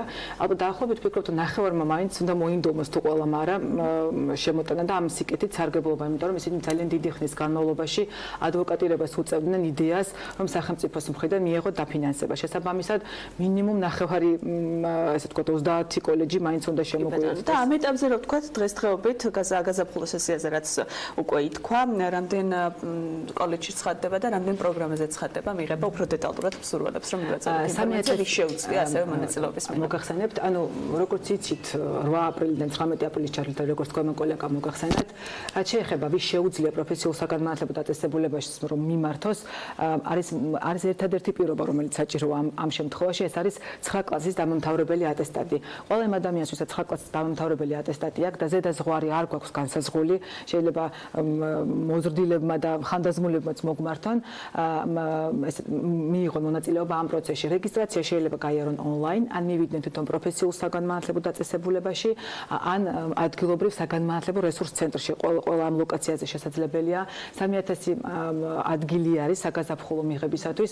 მიმართულებად კვლავ რჩება ის მნიშვნელოვანი მიმართულები, რომლებიც ამ ბოლო დროს ბაზრისათვის არის მნიშვნელოვანი, ეს არის აგრარული მიმართულების პროგრამები, საამშენებლო მიმართულების პროგრამები და ტურიზმი. ანუ ეს ძირითადი 3 მიმართულებაა, რასაც საგაზაფხულო მიღებაზე ჩვენ მოვაქციეთ ფოკუსი და გამოვაცხადეთ ადგილები. პასუხობს იმ გამოწვევებს და შრომის ბაზარზე იმ დეფიციტურ პროფესიებს ის მოთხოვნა და მსურველთა რაოდენობა, ვინც აი ამ პროფესიებზე აბარებენ. თუ არის თანხმედრაში, თქვა და თუ მიდიანი მიმართულებით, სადაც უფრო მაღალია დასაქმება, თუ ისევ თქვა ძველ პროფესიებზე, რაც უფრო მენტალურად უფრო მისაღებია საზოგადოებისთვის, აქ ხდება კადრების ჩარიცხვა, როგორია ეს გადანაწილება. მოგახსენეთ, ანუ ტენდენციაც არის ესეთი, ზოგადად სახელმწიფოსი, რომ ტრადიციული პროგრამებიდან რაღაცნაირად გადავიდეთ იმ პროგრამებზე, რომელიც არის ბაზრისთვის აქტუალური. ანუ ეს ხაზი, ასე ვთქვათ, მნიშვნელოვანია ჩვენთვისაც სამინისტროს თვალსაზრისით. მეორე მომენტი, რომელიც აქ მნიშვნელოვანია, რასაც თქვენ მე მკითხეთ, რას ირჩევს მოსახლეობა. ჯერჯერობით მაინც არის ტენდენცია, რომ აირჩიონ ეგრეთ წოდებული საოფისე საქმიანობები, როგორც არის საბუღალტრო საქმე. ასევე ძალიან მოთხოვნადია სხვათა შორის ბაზარზე, ვერ ვიტყვი რომ ბუღალტრები არ ჭირდებათ, თუმცა ადამიანების არა იმ დოზით, რომელსაც თქვათ შეიძლება თვითონ მოსახლეობა ირჩევდეს. ამიტომ ჩვენ ყოველთვის ძალიან დიდ პოპულარიზაციას ვუწევთ ისეთ პროგრამებს, როგორც არის საამშენებლო მიმართულება, სადაც ძალიან დიდი დაკვეთა არის ბაზრის მხრიდან, სერვისი და მომსახურება, სადაც ასევე დიდი დაკვეთაა, მაგრამ შესაძლებელია მოსახლეობა თავს იკავებდეს ჯერჯერობით გარკვეულ სტერეოტიპებს და თქვათ მუშაობის ბოლო წლების სამინისტროსი რამდენად იზრდება თუ შევადარებთ თქვათ რამდენიმე წლის წინანდელ 3 წლის 5 წლის პერიოდს. ბუნებრივია რომ 5%-იანი 3%-იანი ზრდა ყოველწლიურად არსებობს რეგისტრანტთა და ჩარიცხულთა რაოდენობის მიმართულებით და განსაკუთრებით ამ პროგრამებზე, რომელიც მე ახლა ვახსენე. ასევე ძალიან დიდი პროპაგანდა მიმდინარეობს ხოლმე, რომ გენდერული ბალანსი არსებობდეს პროფესიულ საგანმანათლებლო დაწესებულებებში და არ არსებობდეს ქალებისათვის და მამაკაცებისთვის განკუთვნილი პროფესიები. ანუ ამ კუთხითაც სხვათა შორის დაბალანსებულია, მაგრამ ჯერჯერობით კიდევ რჩება ტექნიკური მიმართულებები, სადაც თუ შევხედავთ სასტუმროების კოლეჯი, რომელიც ახლა ქალბატონები, მაგრამ უფრო მეც ვისურვებდით. ანუ ზოგადად პროფესიული განათლების სისტემაში დიდი განსვლა არ არის ქალებისა და კაცებს შორის, მაგრამ არის პროფესიები, სადაც ჯერ კიდევ მხოლოდ მამაკაცები. თელ საქართველოს ყველა რეგიონს ფარავს დღესდღეობით პროფესიული კოლეჯები და თუ იგეგმება სამომავლოდ კიდევ დამატებით გახსნას უშუალოდ სახელმწიფოს, თუ ეს არის ის გზა, რომ კერძო კოლეჯების შემოსვლით მოხდება თქვათ ყველა დეფიციტის ამბავი. ეს ძალიან კარგი კითხვაა, იმიტომ რომ ერთ-ერთი მთავარი საკვანძო მომენტი, სადაც გაზრდილი ბიუჯეტი, რაც პრემიერმა ასევე დაანონსა განათლების სისტემაში გაზრდილი დაფინანსება, სადაც წავა პროფესიული განათლების სისტემაში, ეს არის რაოდენობის და პროფესიული საგანმანათლებლო დაწესებულებების, მათ შორის სახელმწიფოს მიერ დაფინანსებული. ბუნებრივია, 2019 წელს მარტო 7 ლოკაცია დაემატება უკვე საამშენებლო პროცესები მიმდინარეობს ამ ლოკაციებზე და 2020-თვის უკვე განსაზღვრული გვაქვს ახალი ლოკაციები. ეს ერთი მიმართულება, ანუ ახალი კოლეჯები, რა თქმა უნდა, რეგიონის პრინციპით გათვალისწინებული, როგორც მოცულობა, ასევე პროფესიები, ძალიან მნიშვნელოვანია, რომ რაღაც არ იყოს არამიზნობრივად გამოყენებული ხარჯი და იყოს ძალიან მიზანმიმართული და მეორე კონკრეტული მიმართულება ეს არის სკოლებში. ჩვენ გვინდა 2000-ზე მეტი სკოლაა, ხო, საგანმანათლებლო, რომელიც შეგვიძლია გამოვიყენოთ ბაზად. ანუ რამდენიმე, ასე ვთქვათ, ინფრასტრუქტურა იქნება მოსამზადებელი, თორე დანარჩენი ადამიანური რესურსით შეიძლება ადვილად მივიყვანოთ. ამიტომ სკოლების ბაზაზეც მინიმუმ ერთი საგანმანათლებლო პროგრამა იგეგმება, რომ იყოს მომავალ წლებში ნელ-ნელა გავზრდით ამ რაოდენობას. იმიტომ რომ ბიუჯეტის კვალ შესაძლოა გამოყენებული იყოს ეს თანხმად ინფრასტრუქტურული. პირდაპირ ეს უნდა მოხმარდეს ხელმისაწვდომობის გაზრდას და ხარისხის გაზრდას საგანმანათლებლო. თავად კოლეჯების და პედაგოგები, ვინც ასწავლიან, მათი რაიმე კუთხით გადამზადება და მათი თანამედროვე ტენდენციებამდე მიყვანა როგორი იქნება. მოგახსენებთ, ანუ ერთ-ერთი ყველაზე საკვანძო მნიშვნელოვანი მომენტია, ვინ ასწავლის და როგორ ასწავლის პროფესიულ საგანმანათლებლო პროგრამაში, იმიტომ რეალურად ისინი ეხებიან სტუდენტებს და რა თქმა უნდა, იგეგმება ჩვენ ვიწყებთ 2019 წლის სექტემბრიდან ვიწყებთ ახალ სქემას, ანუ როგორც სკოლაში არსებობს, ასევე პროფესიული განათლების სისტემაში იქნება მასწავლებელთა პროფესიული განვითარების სქემა და ანუ ამ სქემაში პროფესიული საგანმანათლებლო დაწესებულების პედაგოგები და ეს პირდაპირ მიმულია ასევე სახელფასო მონეტარულ ზრდასთან. ეს იქნება დივერსიფიცირებული როგორც სკოლის პედაგოგები, ასევე პროფესიული კოლეჯების პედაგოგები იმ სქემის მიხედვით თუ სქემა იქნება განკუთვნილი პროფესიული საგანმანათლებლო დაწესებულების მასწავლებლებისთვის ცალკე სისტემა იქნება და უკავშირდება დივერსიფიცირებულ სახელფასო სისტემას. და ასევე რომ მკითხოთ, ყველაზე მთავარი, რაზეც მიდის საუბარი, რომ უნდა იყოს დუალური, უნდა იყვნენ დამსაქმებლები ჩართულები და დასაქმების კუთხით რამდენად იზრდება იწელს თქვათ დამატებით დღესდღეობით რამდენი დამსაქმებელი კომპანიაა ჩართული და დასაქმების მაჩვენებლები როგორია, რომელ პროფესიებზეა ყველაზე მაღალი და რამდენი პროცენტია თუ შეიძლება ჩვენ მაყურებელს კიდევ უთხრათ, რატომ არის ალბათ ყველაზე კარგი პროფესიულ კოლეჯებში სწავლა. ჩვენ სულ ამას ვიძახით, რომ პროფესიული განათლება, იმიტომ ერთ-ერთი ყველაზე უმხიბვლელი მიმართულება, რომ ეს არის უმოკლესი გზა დასაქმებისკენ, ანუ ეს არის ყველაზე მთავარი და არის რიგი პროფესიები, სადაც დასაქმებულს უფრო მეტი ხელფასი აქვს, ვიდრე ვთქვათ სხვა სფეროში, მაგალითად, მასწავლებელს ან აკადემიურ სისტემაში დასაქმებულ ადამიანებს. ჩვენ ყოველწლიურად განათლების სამინისტრო ვაკეთებთ კურსდამთავრებულთა კვლევას და მაგალითად 2019 წლის მონაცემი 19 წელს ჩვენ გავაკეთეთ 2018 წლის კურსდამთავრებულების კვლევა და დასაქმების მაჩვენებელი არის 60%. ჩვენ ძალიან გვახარებს, იმიტომ რომ წინა წლის შედეგი იყო 56.2. ანუ რაც იმას ნიშნავს, რომ მზარდია ტენდენცია. ასევე მართალი გითხრათ, იგრძნობა ძალიან გაზრდილი мотиваცია კერძო სექტორის ამ ჩაერთონ პროცესში. თავიდან 2-3 დამსაქმებელი ყავდა და სულ და იგივე სახეებს ხედავდით ხოლმე შეხვედრებზე რომ მოდიოდნენ. დღეს შეიძლება ითქვას, რომ ასე ვთქვათ 60 დამსაქმებელი მაინც არის მინიმუმ გეუბნებით აქტიური, რომელიც საგანმანათლებლო პროცესში თავის ღირებულებას ხედავს და სხვადასხვა ფორმით არის ჩართული. მე ვლაპარაკობ აი უშუალო თვით საგანმანათლებლო პროცესის განხორციელებაში არის ჩართული და აღარ ვლაპარაკობ იმ პატარ-პატარა ბიზნესებზე, რომელიც მემორანდუმებით ასე ვთქვათ შესული არის პროფესიულ საგანმანათლებლო დაწესებულებში და ერთვიან პრაქტიკას ახორციელებს. ანუ ერთვიანი პრაქტიკის განმახორციელებელი გაცილებით მეტია, მაგრამ 60 დამსაქმებელი, ესე უხეშად რო გითხრათ, არის ის მოცემულობა, ვინც დუალური განათლების პროცესში არის ჩართული, ან ჩვენთან ერთად კოლეჯი აქვს დაფუძნებული და ასე შემდეგ, იმიტომ რომ მონაწილეობა მათი მხრიდან არის განსხვავებული ფორმის. ერთ-ერთი აქტიური სამშენებლო სექტორია, როგორც ერთ-ერთი ალბათ ყველაზე უფრო თვითონ ეკონომიკურად ძლიერი და ძალიან დაინტერესებული, იმიტომ რომ მათი ხარისხიანი პროექტები პირდაპირ არის დაკავშირებული ადამიანურ კაპიტალთან და სწორედ ზესტაფონშიც ეს თან დაფუძნებული კოლეჯიც არის კერძო კოლეჯთან ერთად გაკეთებული. ისურვებთ, რომ მეტი დამსაქმებელი იყოს ჩართული, მეტი რეგისტრაციის მსურველი იყოს კოლეჯებში და რაც მთავარია ამ ყველაფერმა მე მივახციოთ იმ მიზანს და იმ შედეგებზე გავიდეთ, რაც გვინდა. დიდი მადლობა სტუმრებისთვის. მარიკა ზაქარიაშვილი, განათლების, მეცნიერების, კულტურის, სპორტის სამინისტროს დასრულთა განათლების სამმართველოს უფროსი სტუმრობდა 9 აპრილის საქმიან დილაში. მადლობა თათიას და მის სტუმარს, ნამდვილად მნიშვნელოვანი, საჭირო და საინტერესო ინფორმაციებისათვის. თათია ჯაბიჭაძემ ამ ეთერისათვის მხოლოდ ამ ნაწილში არის შრომა. ქალაქის შუაგულში და ქალაქისგან შორს ეს მეტრაპარკის მთავარი კონცეფცია და ეს კონცეფციაც მოიკითხა. იმის გათვალისწინებით, რომ უძრავი ქონების ბაზარზე მოთხოვნა სწორედ მსგავსი ტიპის დასახლებებზე იზრდება, კომპანია კომპლექსის ტერიტორიაზე 3 საცხოვრებელ სახლს ააშენებს, რა მთავარი უპირატესობებით გამოირჩევა ბაგებში არსებული მეტრა დეველოპმენტის კუთვნილი ტერიტორია. ნახოთ სიუჟეტი. კომპანია მეტრა დეველოპმენტი გამორჩეული პროექტის მეტრაპარკის მშენებლობის დასკვნით ეტაპზე გადავიდა. კომპანიის შუაგულში მდებარე მეტრას უბანი სწორედ იმ გამოწვევებს პასუხობს, რომელიც ურბანიზაციის პროცესს უკავშირდება. ქალაქის ცენტრიდან 7 წუთის სავალზე კომპანია მობინადრეებს 7 და ეკოლოგიურად სუფთა გარემოს თავაზობს, რომლის შექმნაზეც უწყვეტ რეჟიმში ზრუნავს. თვლით, რომ დღეს თანამედროვე თბილისს და მის მაცხოვრებლებს სჭირდებათ ეკოლოგიურად სუფთა და მშვიდი კომპლექსური ტიპის დასახლება. მზარდი ურბანიზაციის პირობებშიც კი კომპანიამ თავის ჩანაფიქრის შეექმნა მშვიდი და ეკოლოგიურად სუფთა გარემო წარმატებით განახორციელა მეტრაპარკის სახით. დღეს პროექტი უკვე დასრულების ფაზაშია და 3 ახალი სახლის მშენებლობის შემდეგ ის თავის საბოლოო სახეს მიიღებს. დღესდღეობით კომპლექსი გვთავაზობს ქალაქის ცენტრიდან სულ რაღაც 7 წუთის სავალზე შედარებით სუფთა ჰაერს, დაცულ გამწვანებულ სივრცეს, მყუდრო შეკლულ დასახლებას, ბაღებით, სკვერებით, მოსასვენებელი ადგილებით. სწორედ ეს უპირატესობებია, რის მიხედვითაც ჩვენმა მაცხოვრებლებმა აირჩიეს მეტრა პარკი. 2015 წლიდან, ანუ მას შემდეგ, რაც მეტრა დეველოპმენტი პროექტ ჩაუდგა სათავეში, კომპანიამ 20 მილიონამდე ამერიკული დოლარის ინვესტიცია განახორციელა. 2018 წელს გამწვანების პროექტზე 55,000 ლარი, სკვერების მოწყობაზე 150,000, ხოლო სტადიონისთვის 155,000 ლარი დახარჯა. აღნიშნული სამუშაოები მიუთითებს იმაზე, რომ კომპანია ორიენტირებულია არსებული გარემოს განვითარებასა და მოფრთხილებაზე. სწორედ ეს განაპირობებს იმას, რომ მეტრაპარკის ტერიტორიაზე არსებული უძრავი ქონების ფასი წლიდან წლამდე იზრდება. მაგალითისთვის შეგვიძლია ვთქვათ, რომ 2016-დან დღემდე ამ 2 წლის განმავლობაში 1 კვადრატულ მეტრზე ფასი 20-25%-ით არის გაზრდილი. დღეს კომპანიას დასაქმებული ყავს 25 ადამიანი, პროექტზე ასევე მუშაობდა 20-მდე კონტრაქტორი კომპანია, რომელთაგანაც თითოეულს 10-ობით დასაქმებული ყავს.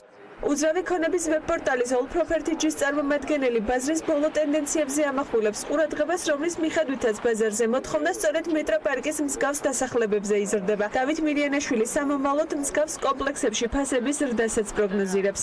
ცენტრალურ უბნებში ტრანზაქციების რაოდენობა კლებულობს, ეს განპირობებულია თბილისში ქაოტური განაშენიანების გამო, თუმცა ისეთი სამშენებლო პროექტი, როგორც არის მეტრა პარკი, ეს არ კარგავს აქტუალობას მყიდველში, რადგან უპირატესობა ენიჭება ეკოლოგიურად სუფთა გარემოს, ინფრასტრუქტურას და ცენტრალურ რეალურად ცხოვრობ ცენტრალურ ქალაქში, ხმაურისგან შორს მყუდრო გარემოში. ფასების მხრივ მსგავს პროექტებში გრძელვადიან პერსპექტივაში ზრდადი იქნება და შენარჩუნდება ეს ზრდა. მეტრა პარკი ამ დროისთვის დამოუკიდებელ 19 შენობას მოიცავს. პროექტის ფარგლებში კი დამატებით 3 საცხოვრებელი სახლის აშენება იგეგმება.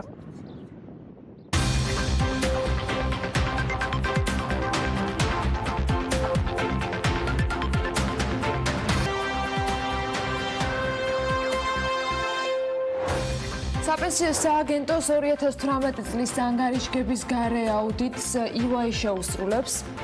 ეროვნული ბიბლიოთეკა, საბიბლიოთეკო ასოციაცია და მოძრაობა ეკვილიბრიუსის სოფელ ვეჯინის დარბეული ბიბლიოთეკის ფონდს აღადგენს. ბუნებრივი აირის უსაფრთხო მოხმარებასთან დაკავშირებით კი რეგულაციები უახლოეს მომავალში ამოქმედება. ბიზნეს სიახლეებით განვაგრძობთ საქმიანი დილის ეთერს. კობა გონეტაძემ პარლამენტის წევრებს, რომლებმაც ფრაქციის სახელით მისი მოხსენება შეაფასეს, მოусმინა და შემდეგ პარლამენტში ორდღიანი ვიზიტი შეაჯამა. პირველ რიგში TBC ბანკის საქმეზე საუბრისას მან თქვა, რომ 2007-2008 წლების ტრანზაქციასთან დაკავშირებით ეროვნული ბანკის პრეზიდენტი იმედს გამოთქვამს, რომ ეს იქნება ბოლო შემთხვევა, როცა ასე საჯაროდ მოუწია მას ახსნა განმარტებების გაკეთება. გონეტაძემ კიდევ ერთხელ განმარტა მისი როლი საზედამხედველო ორგანოს საქმიანობით შემოიფარგლება და პოლიტიკურ განცხადებებს ვერ გააკეთებს. აქვე ცენტრალური ბანკის ხელმძღვანელმა თქვა, რატომ არ ისაუბრა TBC ბანკის საქმეზე, ვრცლად დარგობრივი ეკონომიკისა და ეკონომიკური პოლიტიკის კომიტეტზე, როცა ის პირველად მივიდა ამ საქმესთან დაკავშირებით პარლამენტში. მაშინ გონეტაძემ თქვა, რომ ეროვნული ბანკის საზედამხედველო ღონისძიებებზე საჯაროდ საუბარი ფინანსურ ინსტიტუტს დააზარალებდა. დეტალები აბსოლუტურად განხილვების დროს რამდენჯერმე გაისმა ფრაზები ბანკის გაკოტრება, მიანაბრეების პრობლემები, სურს დავარწმუნო საზოგადოება და თითოეული ამ დარბაზში მყოფი TBC ბანკი ისევე როგორც ქვეყნის მთლიანი საფინანსო სისტემა არის ჩვენს რეგიონში ერთ-ერთი ყველაზე კარგად განვითარებული და სტაბილური. სწორედ იმიტომ რომ არ გვინდოდა ბანკს რაიმე ზიანი მიდგომოდა საკუთარი რეპუტაციის შელახვის რისკის ფასად ვცდილობდით არ გვესაუბრა დეტალებზე. ასეც იყო, ვიდრე ეროვნული ბანკის მიმართ წამოსული თავდასხმები თავად არ გახდა რისკის შემცველი საფინანსო სისტემისათვის. რაც შეეხება მეორე საკითხს, ეს უკვე 2019 წლის 1 იანვრიდან ამოქმედებული საბანკო რეგულაცია. ამ თემის შეჯამებისას ეროვნული ბანკის პრეზიდენტმა აღნიშნა, რომ ბანკის გადაწყვეტილებები ზოგჯერ არაპროპორციულია, თუმცა პირდაპირ არაპოპულარულია, თუმცა ფინანსური სექტორის განვითარებისა და სტაბილურობისათვის არის ის მიღებული. რაც შეეხება რეგულაციების გადახედვას, გონეტაძე ამბობს, რომ ასეთ გადაწყვეტილებას მეტი დრო და ანალიზი სჭირდება და ჯერ მხოლოდ 3 თვე არის გასული. გრძელვადიან პერიოდში კი შესაძლოა არის საკითხი გადახედილი იყოს. სურს საზოგადოებამ გაითვალისწინოს, რომ ჩვენ ორიენტირებულები ვართ გრძელვადიან შედეგებზე და არა მოკლევადიან ეფექტებზე. ასევე როგორც გამოსვლაშიც აღნიშნე, ეს არის საუკეთესო საერთაშორისო პრაქტიკა და სურათის დასანახად მონაცემების შეფასება და ანალიზი გვჭირდება, რის შემდეგაც აუცილებლობის შემთხვევაში საჭირო ცვლილებებსაც განვახორციელებთ. ასევე შეგახსენებთ, რომ ეროვნული ბანკის საბჭოს წევრების მანდატის ხანგრძლივობა სწორედ იმიტომ არ ემთხვევა საარჩევნო ციკლს, რომ პოლიტიკოსებისაგან განსხვავებით ჰქონდეს თავისუფლება მივიღოთ არაპოპულარული, თუმცა ქვეყნისათვის აბსოლუტურად აუცილებელი და გადაუდებელი ზომები. კრედიტის აღების მსურველებს ახალი რეგულაციების ამოქმედების შემდეგ პრობლემები შეექმნათ. ასეთია საერთაშორისო გამჭვირვალობა საქართველოს საზოგადოებრივი აზრის კვლევის შედეგები. კვლევა მოიცავს იანვრიდან ამოქმედებული საპენსიო რეფორმის შეფასებასაც მოქალაქეთა უმრავლესობა ხელისუფლების მიერ გადაწყვეტილებას და რეფორმას უარყოფითად დაფასებს. კვლევის ფარგლებში გამოკითხულთა 64%-ს სმენია დაწესებული ახალი შეზღუდვების შესახებ.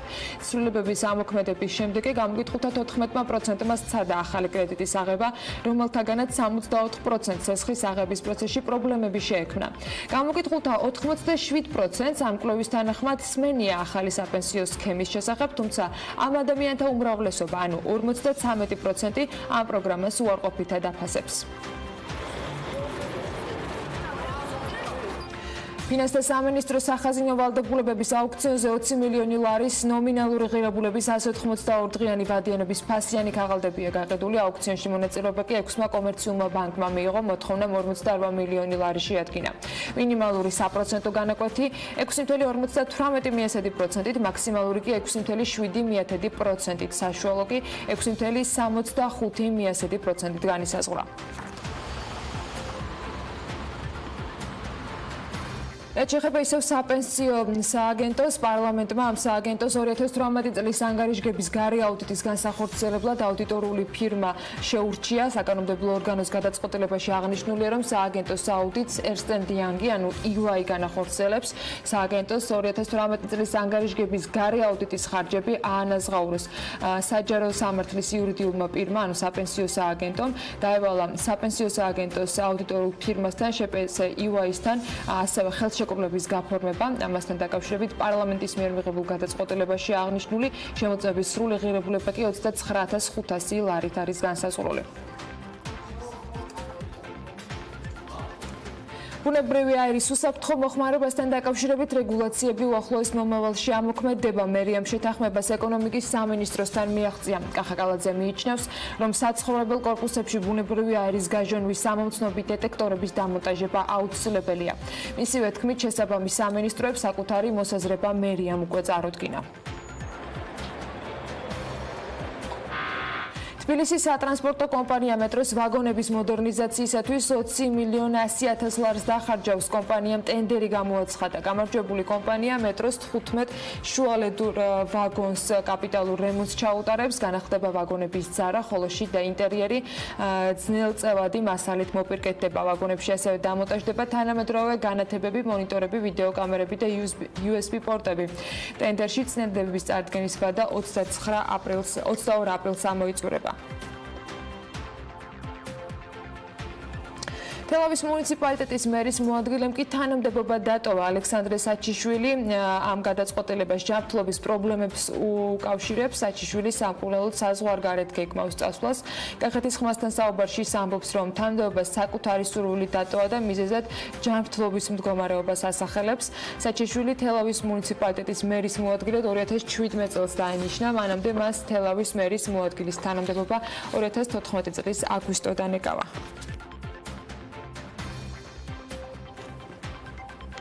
თელავის მუნიციპალიტეტის სოფელ ბუშეტის ბაღი კი გამოძიების დასრულებამდე არ გაიხსნება. ბაღების გაერთიანების უფროსის თიკო ხანჯალიაშვილის თქმით, გამოკვლევის პასუხები ორშაბათს გახდება ცნობილი, რომლის შემდეგაც უკვე გაერგვა ინტოქსიკაცია რამ გამოიწვია. რამდენიმე ვარაუდი არსებობს, თუ რა შეიძლება ინტოქსიკაცია გამოიწვია, თუმცა ველოდებით რეალურ მიზეზს ამ დროისათვის საგამოძიებო მოქმედებები მიმდინარეობს და სანამ არ დასრულდება გამოძიება, ბაღი დაკეტილი იქნება, ამბობს ის. რამდენიმე დღის წინ შეგახსენებთ, რომ თელავის მუნიციპალიტეტის სოფელ ბუშეტის საბავშვო ბაღის აღსაზრდელები ინტოქსიკაციის ნიშნებით საავადმყოფოში გადაიყვანეს. სოფელ ვეჯინის ბიბლიოთეკა კი დაარბიეს და როგორც კახეთი ნიუსთან გურჯაანის მერმა არჩილ ხანდამაშვილმა თქვა, დაზიანებული და განადგურებულია წიგნები, დამტვრეულია ტექნიკა და ინვენტარი, ზარალის ოდენობა კი ჯერჯერობით არ არის დადგენილი. მომხდარზე გამოძიება სისხლის სამართლის კოდექსის 197 მუხლის მეორე ნაწილით მიმდინარეობს, რომელიც ცეცხლის წაკიდებით სხვისი ნივთის დაზიანებას ან განადგურებას გულისხმობს. დანაშაული 3 და 5 წლამდე თავისუფლების წაყვეთას ითვალისწინებთ. მე შეგახსენებთ ამასთან დაკავშირებით იმასაც, როგორც გითხარით, რომ დაზიანებულ ბიბლიოთეკის აღდგენასთან დაკავშირებით გადაწყვეტილება უკვე მიღებული არის და მის დაფინანსებას ეკვალიბრიუმი გეგმავს.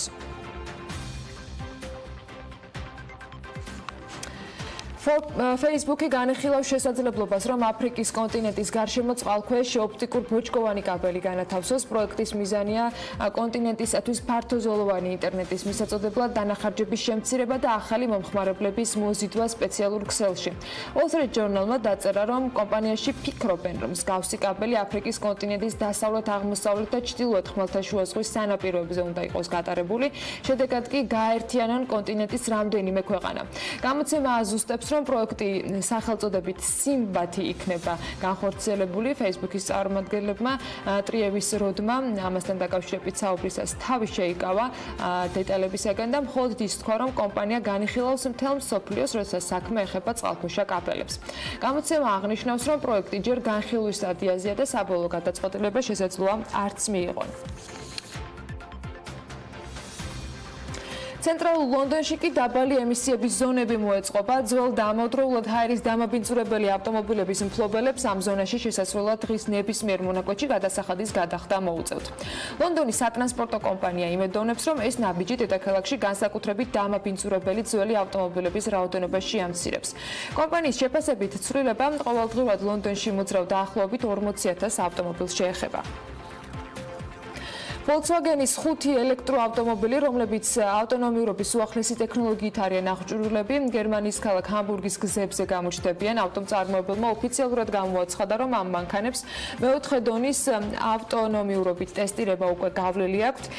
e-Golf-ის ავტომობილები Volkswagen-ისაგან არ საჭიროებენ მძღოლის ჩართულობას გადაადგილებისას, თუმცა მათი საჭესთან ყოფნა მაინც აუცილებელი რჩება. სწორედ ამას ითვალისწინებს ავტონომიურობის მეოთხე დონე და მეხუთე დონის დროს ავტომობილი ყველა საჭირო მანევრირებას უკვე დამოუკიდებლად მოახდენს. ავტომობილებმა ჰამბურგის გარეუბნებში დამოუკიდებლად 3 კილომეტრი უკვე დაფარეს და ამ ადგილებში დამონტაჟებული იყო ახალი სისტემები, რომლებიც ავტონომიურად გადაადგილებისათვის იყო საჭირო. შემდეგი მიზანი უკვე 6 კილომეტრის დამატებაა და ამისათვის ჰამბურგში ინფრასტრუქტურული მოწყობა 2020 წლისათვის უნდა დასრულდეს.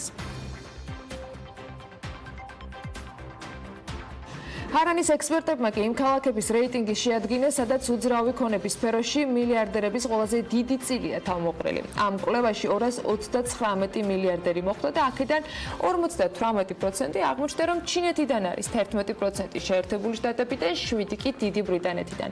ტრადიციულად რეიტინგებს მარიამ ადამია და ანუკა ჯოხაძე გაგვაცნობენ უფრო დეტალურად და გაგვაცნობენ იმ ქალაქებსაც, სადაც უძრავი ქონების ყველაზე მეტი მაგნატი ცხოვრობს. მარიამ, ანუკა, დილამშვიდობისა. დილამშვიდობისა.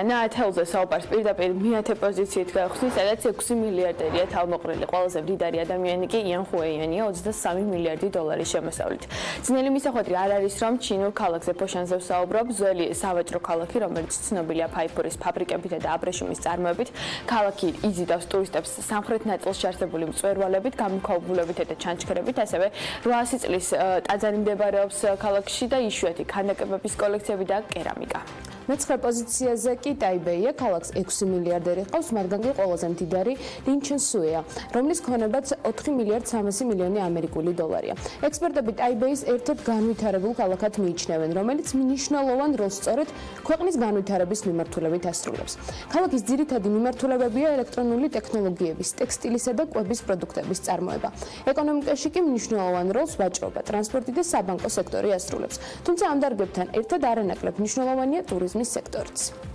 რიგით მერვე ქალაქი ჩუნცინია, ქალაქში მილიარდერთა რაოდენობა შეისულტოლდება, მათგან ყველაზე მდიდარი კი ვუიაციუნია, ჯამში 9.8 მილიარდი დოლარის ქონებით. ქალაქი ჩინეთის ცენტრალური ნაწილის ქვედანაყოფია, რომელიც ტერიტორიის მასშტაბებით ქვეყანაში მეოთხე ადმინისტრაციულ ერთეულს იკავებს. ის ერთ-ერთი წამყვანი პოზიციაზე მდებარეობს ეკონომიკური მაჩვენებლებით, ძირითადი ინდუსტრია კი ქიმიური, საინჟინრო და მეტალურგიული დარგებია.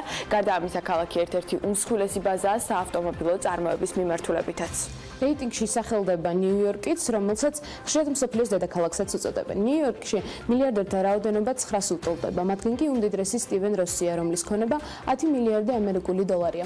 ქალაქი უმნიშვნელოვანესი ფინანსური, პოლიტიკური, ეკონომიკური და კულტურული ცენტრია. ნიუ-იორკში მრავლად შეხვდებით თანამედროვე არქიტექტურის ნიმუშებს. მთლიანობაში ცათამბჯენების რაოდენობა ქალაქში 5500-ია, საიდანაც 50 სიმაღლე 200 მეტრს აღემატება. მსგავსი შენობების რაოდენობით ნიუ-იორკი მხოლოდ ჰონკონგს ჩამორჩება. ხუთეულში ვერ მოხვდა, თუმცა მე-6 პოზიციაზეა სინგაპური, სადაც მილიარდერთა რაოდენობა 10 ულტოლდება. მაღალ განვითარებულ ქვეყანაში, სადაც საბაზრო ეკონომიკა და დაბალი ბეგარაა, მნიშვნელოვან როლს თამაშობს ტრანსნაციონალური კორპორაციები. დაბალი გადასახადების გამო კი სინგაპური განსაკუთრებით მომხიბვლელი ინვესტორებისთვისაა რეალურად აქ. 5 სახის გადასახადია, მათგან ერთ-ერთი საშემოსავლო გადასახადია, ერთი კი ხელფასის. 12 მილიარდერი ჰყავს შანხაის, ყველაზე მდიდარის ქონება კი 5 მილიარდ 300 მილიონი ამერიკული დოლარია. შანხაი მსოფლიოში ყოველთვის ცნობილია როგორც მსხვილი ფინანსური და კულტურული ცენტრი, რომელსაც ერთ-ერთი უმსხვილესი საზღვაო პორტი აქვს. ქალაქში მშენებარე შენობების უმრავლესობა საცხოვრებელი სახლებია, რომლებიც გამოირჩევა როგორც სიმაღლით, ისე დიზაინით. დეველოპერები კი, რომლებიც ამ მიმართულებით მუშაობენ, ბოლო დროს განსაკუთრებულ ყურადღებას გამწვანებას უთმობენ, რათა ქალაქში ცხოვრების ხარისხი კიდევ უფრო გაუმჯობესდეს. ყველაზე მეტი მაგნატი უძრავი ქონების სფეროში თავმოყრილია ლონდონშიც. მათი რაოდენობა 14 ულტოლდება, ხოლო ყველაზე მდიდარი ლონდონში მცხოვრები ადამიანების ქონება სულ რაღაც 17 მილიარდია. რეალურად ლონდონი უმაღლესი გლობალური ქალაქების სიაში შედის და მსოფლიოს წამყვანი ფინანსური ცენტრია. მისი ეკონომიკა კი ქვეყნის ეკონომიკის 1/5-ს შეადგენს. უმნიშვნელოვანესია ეკონომიკური და ფინანსური ცენტრია ის დიდ ბრიტანეთში და ასევე ევროპის მასშტაბითაც ერთ-ერთი გლობალური ქალაქია ლონდონი, რომელიც კონკურენციას უწევს ნიუ-იორკს, ასევე დავამატებ იმასაც, რომ ლონდონი არის ქალაქი, სადაც უძრავი ქონება მსოფლიოში ყველაზე ძვირია.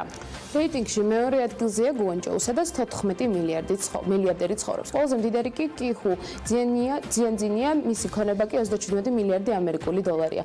გუანჩოუ პოლიტიკურ-ეკონომიკური, სამეცნიერო, განათლების, კულტურული და სატრანსპორტო ცენტრია. ქალაქი, სადაც მოსახლეობა 14 მილიონზე მეტია, მესამე ქალაქია მოსახლეობის სიმრავლის მიხედვით და მხოლოდ ისეთ ქალაქებში ჩამორჩება, როგორებიცაა შანხაი და პეკინი.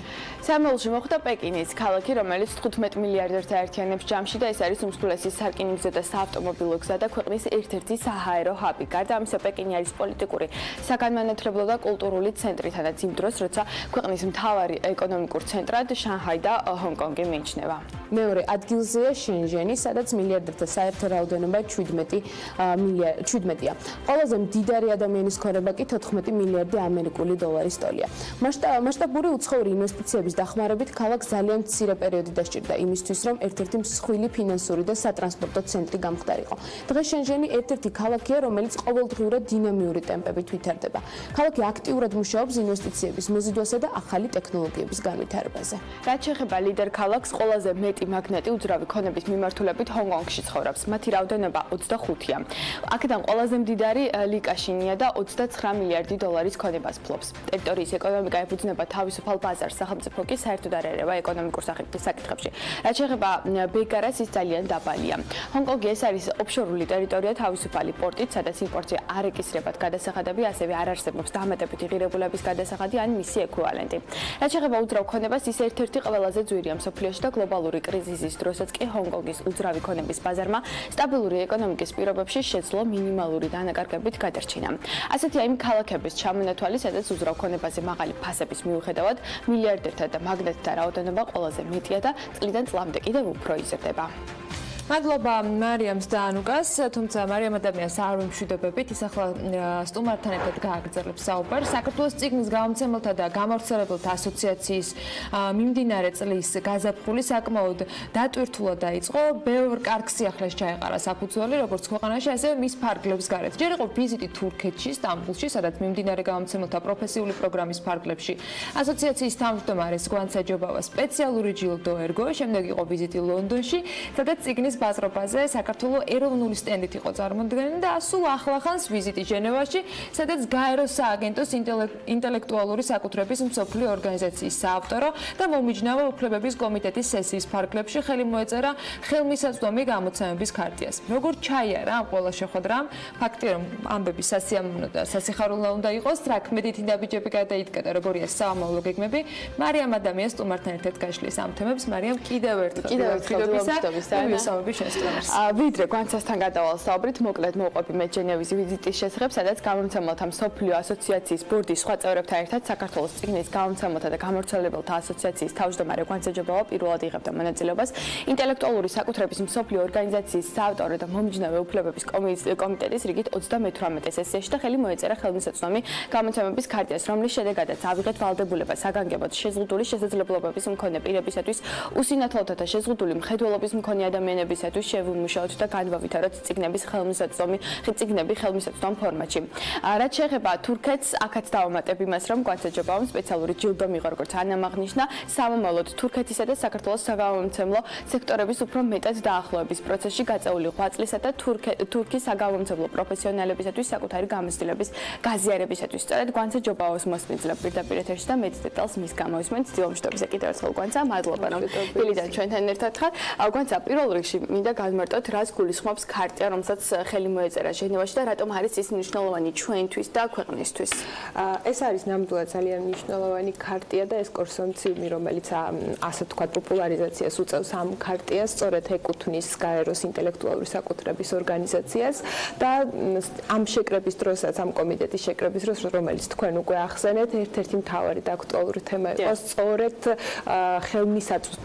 ბეჭდური პროდუქციის ხელმისაწვდომობის გაზრდა იმ ადამიანებისთვის, რომლებსაც არ მიუწვდებათ, ასე ვთქვათ, ხელი იმაზე, რომ იკითხონ ჩვეულებრივ სტანდარტულ ფორმატში და ცხადია პირველ რიგში საუბარია შეზღუდული შესაძლებლობების მქონე ადამიანებზე. ჩვენ ამ ქარტიის ხელმოწერით მე ამ შემთხვევაში ხელი მოვაწერე კონკრეტულად გამომცემლობა ინტელექტის სახელით, თუმცა როგორც ასოციაციის ხელმძღვანელმა ავიღე პასუხისმგებლობა იმაზე, რომ პოპულარიზაცია გაუწიოთ სხვა გამომცემლებს შორისაც საქართველოს მასშტაბით ამ ქარტიას. მათ უკვე დაეგზავნათ ქარტიის ქართული თარგმანი და ნებისმიერ ქართულ გამომცემლობას უკვე მიეცა საშუალება, რომ მათაც მოაწერონ ხელი ამ ქარტიას. ეს არის ერთგვარი ჰუმანური ნაბიჯი, რომლის შედეგადაც ჩვენ საქართველოში უფრო მეტად შევეცდებით გამომცემლები და საგამომცემლო სფეროს წარმომადგენლები განვავითაროთ ეს მიმართულება და ხელმისაწვდომი გავხადოთ წიგნები იმ ადამიანებისთვის, ვისაც დღეს ნაკლებად მიუწვდებათ ხელი. ცხადია, ეს არის სხვა ფორმა შეიძლება ჰქონდეს ამას, როგორც ელექტრონული წიგნის, ასევე ბრაილის შრიფტით გამოცემული, არის შემთხვევა, როცა უბრალოდ დიდი შრიფტით გამოიცემა წიგნები და არის საუბარი, რა თქმა უნდა, ასევე აუდიო წიგნებზეც.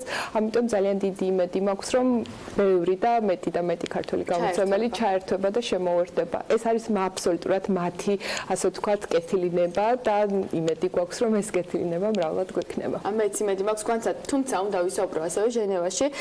თქვენ შეხვდით ჟენევაში საქართველოს მუდმივ წარმომადგენელს. რა დაიგეგმა, რას უნდა ველოდოთ და რაზე იყო საუბარი ვიზიტის ფარგლებში? დიახ, ჩვენ მოგვეცა საშუალება ამ შეხვედრის ინიციატორი სხვა შორის იყო გამომცემელთა მსოფლიო ასოციაცია, რომლის ოფისიც სწორედ მდებარეობს ჟენევაში. ჩვენ უკვე ოქტომბრიდან ვართ ამ ასოციაციის ბორდის 15 კაციანი ბორდის წევრები, რაც ნიშნავს იმას, რომ საქართველოს წიგნის ბაზარი და ზოგადად ჩვენი ტერიტორია ამ ასოციაციისთვის უკვე არის მნიშვნელოვანი და იქიდან გამომდინარე, რომ ჟენევაში საქართველოს მუდმივი წარმომადგენლობა მდებარეობს და ჩვენი ყავს ჩვენი წარმომადგენლები საელჩოს სახით, მათ ასე ვთქვათ, ერთგვარად გაეხსნათ გზა იმისთვის, რომ იყვნენ მჭიდრო კავშირში გამომცემელთა მსოფლიო ასოციაციას და რომ მათი ოფისები სხვა შორის ძალიან ახლოს მდებარეობს ერთმანეთთან და ეს იყო ერთგვარად პირველი გადადგმული ნაბიჯი ჩვენი მხარისადმი, საერთაშორისო ორგანიზაციისადმი, რომ სამომავლოდ აქტიურად და მჭიდროდ ითანამშრომლონ. ეს არის მნიშვნელოვანი იმ მხრივაც, რომ საქართველოს წარმომადგენლობა არის წარმომადგენელი შემქმნელი ინტელექტუალური საკუთრების სოფლიო ასოციაციაში საქართველოს სახელით. ამიტომ იქიდან გამომდინარე, რომ სოფლიო ასოციაციას აი ამ ორგანოში აქვს დამკვირვებლის ფუნქცია, საქართველოს მუდმივ წარმომადგენელთან მათი ურთიერთობა არის ძალიან მნიშვნელოვანი და მნიშვნელოვანია იმ ხრივაც, რომ საქართველოს ანუ ეს ცოტა რომ განმარტოთ უფრო ინტელექტუალური საკუთრების სოფლიო ორგანიზაციაში ეს კომიტეტი არის დაყოფილი რეგიონების მიხედვით. იყო პერიოდი, როდესაც საქართველოს იყო კავკასიის და აღმოსავლეთ ევროპის ქვეყნებთან ერთად და რუსეთთან ერთად, თუმცა 2015 წელს ბევრი ესეთი მოლაპარაკების შემდეგ საქართველოს გადავიდა ცენტრალური ევროპის და ბალტიის ქვეყნების ჯგუფში. ამიტომ აი ეს გაძლიერება იმ მიმართულების, რომ ჩვენ ვიყოთ წარმოდგენილი სწორედაც რომ ევროპის მხრიდან არის ძალიან მნიშვნელოვანი და თუნდაც ჩვენი ჩართულობა მსოფლიო ასოციაციაში და მათი მჭიდრო ურთიერთობა არის ძალიან აქტუალური, ძალიან მნიშვნელოვანი სწორედ იმ დროს, როდესაც ჩვენ ესე ვისწრაფით ევროპისკენ. რაც შეეხება ლონდონის საერთაშორისო გამოფენას, ამ მიმართულებითაც რომ ვისაუბრეთ, რამდენად საინტერესო იყო მათთვის ქართული სტენდი და როგორ ჩაიარა. ეს ბაზრობა იყო ძალიან მნიშვნელოვანი ბაზრობა, იმიტომ რომ ფრანკფურტის შემდეგ, რომელიც ოქტომბერში გაიმართა და ყველას ძალიან კარგად გვახსოვს, ეს იყო პირველი საერთაშორისო გასვლა საქართველოს ეროვნული სტენდით, ამიტომ იყო რა თქმა უნდა ინტერესი და მოლოდინი, იმიტომ რომ დიდი წარმატების შემდეგ ყველას აინტერესებდა ახლა უკვე ლონდონში როგორ წარდგებოდა საქართველო. ფაქტია და ჩვენი გვიგრძენით რომ ძალიან გაზრდილი იყო ინტერესი საქართველოს მიმართ, იმიტომ რომ უამრავი ადამიანი მოდიოდა ჩვენ სტენდზე და მნიშვნელოვანი იყო ისიც რომ სწორედ ლონდონში ჩვენ ფრანკფურტის წიგნის ბაზრობის პრეზიდენტთან ერთად გვქონდა ოფიციალური მიღება, სადაც კიდევ ერთხელ შევაჯამეთ პროექტის შედეგები, ერთგვარად მიმოვიხილეთ რამ განაპირობა ზოგადად წარმატება, როგორ ჩაიარა ყველაფერმა და ასევე ცხადია დავგეგმეთ სამომავლო გეგმები და დიდი იმედი გვაქვს, რომ ეს იყო ერთგვარად ერთ-ერთი პირველი არა, ალბათ უფრო რიგითი ნაბიჯი იმისთვის, რომ უკვე საქართველოს ქართული ლიტერატურა ინგლისური წიგნის ბაზარზეც აქტიურად გამოჩნდეს. ძალიან საინტერესო ამბავი მოხდა კიდევ ლონდონში, ანუ გულისხმობა მიმდინარე სახელმძღვანელოების გამომცემლობის მსოფლიო ფორუმის ფარგლებში აგირჩიეს მმართველი გუნდის წევრად, რაც საშუალებას გაძლევს, რომ საქართველოს სახელმძღვანელოების შესახებ აკეთო პრეზენტაციები. უნდა ველოდოთ თუ არა ქართულ ბაზარზე სასკოლო სახელმძღვანელოების გაუმჯობესების კუთხით ქმედითი ნაბიჯებს და რას შეცვლის ეს ჩვენთვის როგორც საქართველოში მოქალაქეებისთვის? რა თქმა უნდა, ჩემთვის პირადად და ჩვენი ასოციაციისთვის ეს იყო მნიშვნელოვანი, იმიტომ რომ ჩვენ წლების განმავლობაში უკვე დავდივართ სახელმძღვანელობის გამომცემელთა მსოფლიო ფორუმზე და ვმონაწილეობთ, თუმცა ეს უკვე მმართველობით გუნდი ნიშნავს, რომ ბევრად უფრო ფართოდ ვიქნებით ჩართული მთელი მსოფლიოს მასშტაბით სახელმძღვანელოების განვითარების პროცესში.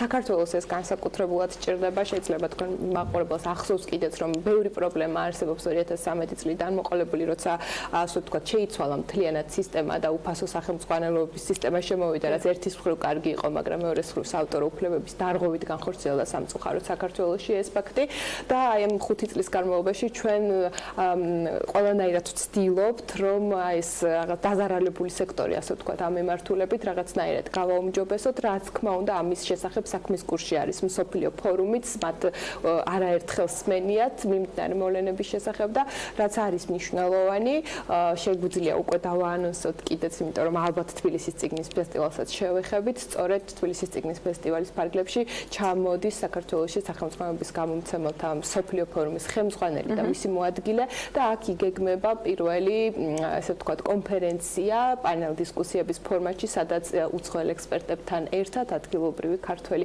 ექსპერტები მიმოიხილავენ ყველა იმ საკვანძო თემას, რომელიც ესე მნიშვნელოვანია ქართული სახელმძღვანელოებისთვის და ძალიან დიდი იმედი გვაქვს, რომ მათი რეკომენდაციები, რომელსაც ისინი დაგვიტოვებენ, მნიშვნელოვანი იქნება ჩვენი ადგილობრივი ხელისუფლებისთვისაც, ის მათთვის, ვინც დღეს აწარმოებს გრიფირების პროცესს, ვინც არის, ასე ვთქვათ, განათლების სამინისტროს ეხება უშუალოდ, რა თქმა უნდა, და ჩვენ უკვე მივმართეთ ასევე განათლების მინისტრსაც ოფიციალური წერილით და ვთხოვეთ, რომ ჩვენს დელეგაციას, რომელიც საქართველოში ჩამოვა, შეხვდნენ სამუშაო ფორმატში ქართულ გამომცემლებთან ერთად და იმედი გვაქვს, რომ ესეც სამომავლოდ იქნება პროდუქტივი. თუმცა, სანამ თბილისის წიგნის ფესტივალზე გადავთქვათ, ამიტომ რომ უფრო ღრმად ვისაუბროთ სასკოლო სახელმძღვანელოების ბაზარზე არსებულ პრობლემებზე, როგორ ხედავთ გადაჭრის გზებს, გარდა იმისა, რომ რეკომენდაციებს დავალოდებით უცხოელი ექსპერტებისგან და შევხვდებით განათლების სამინისტროს.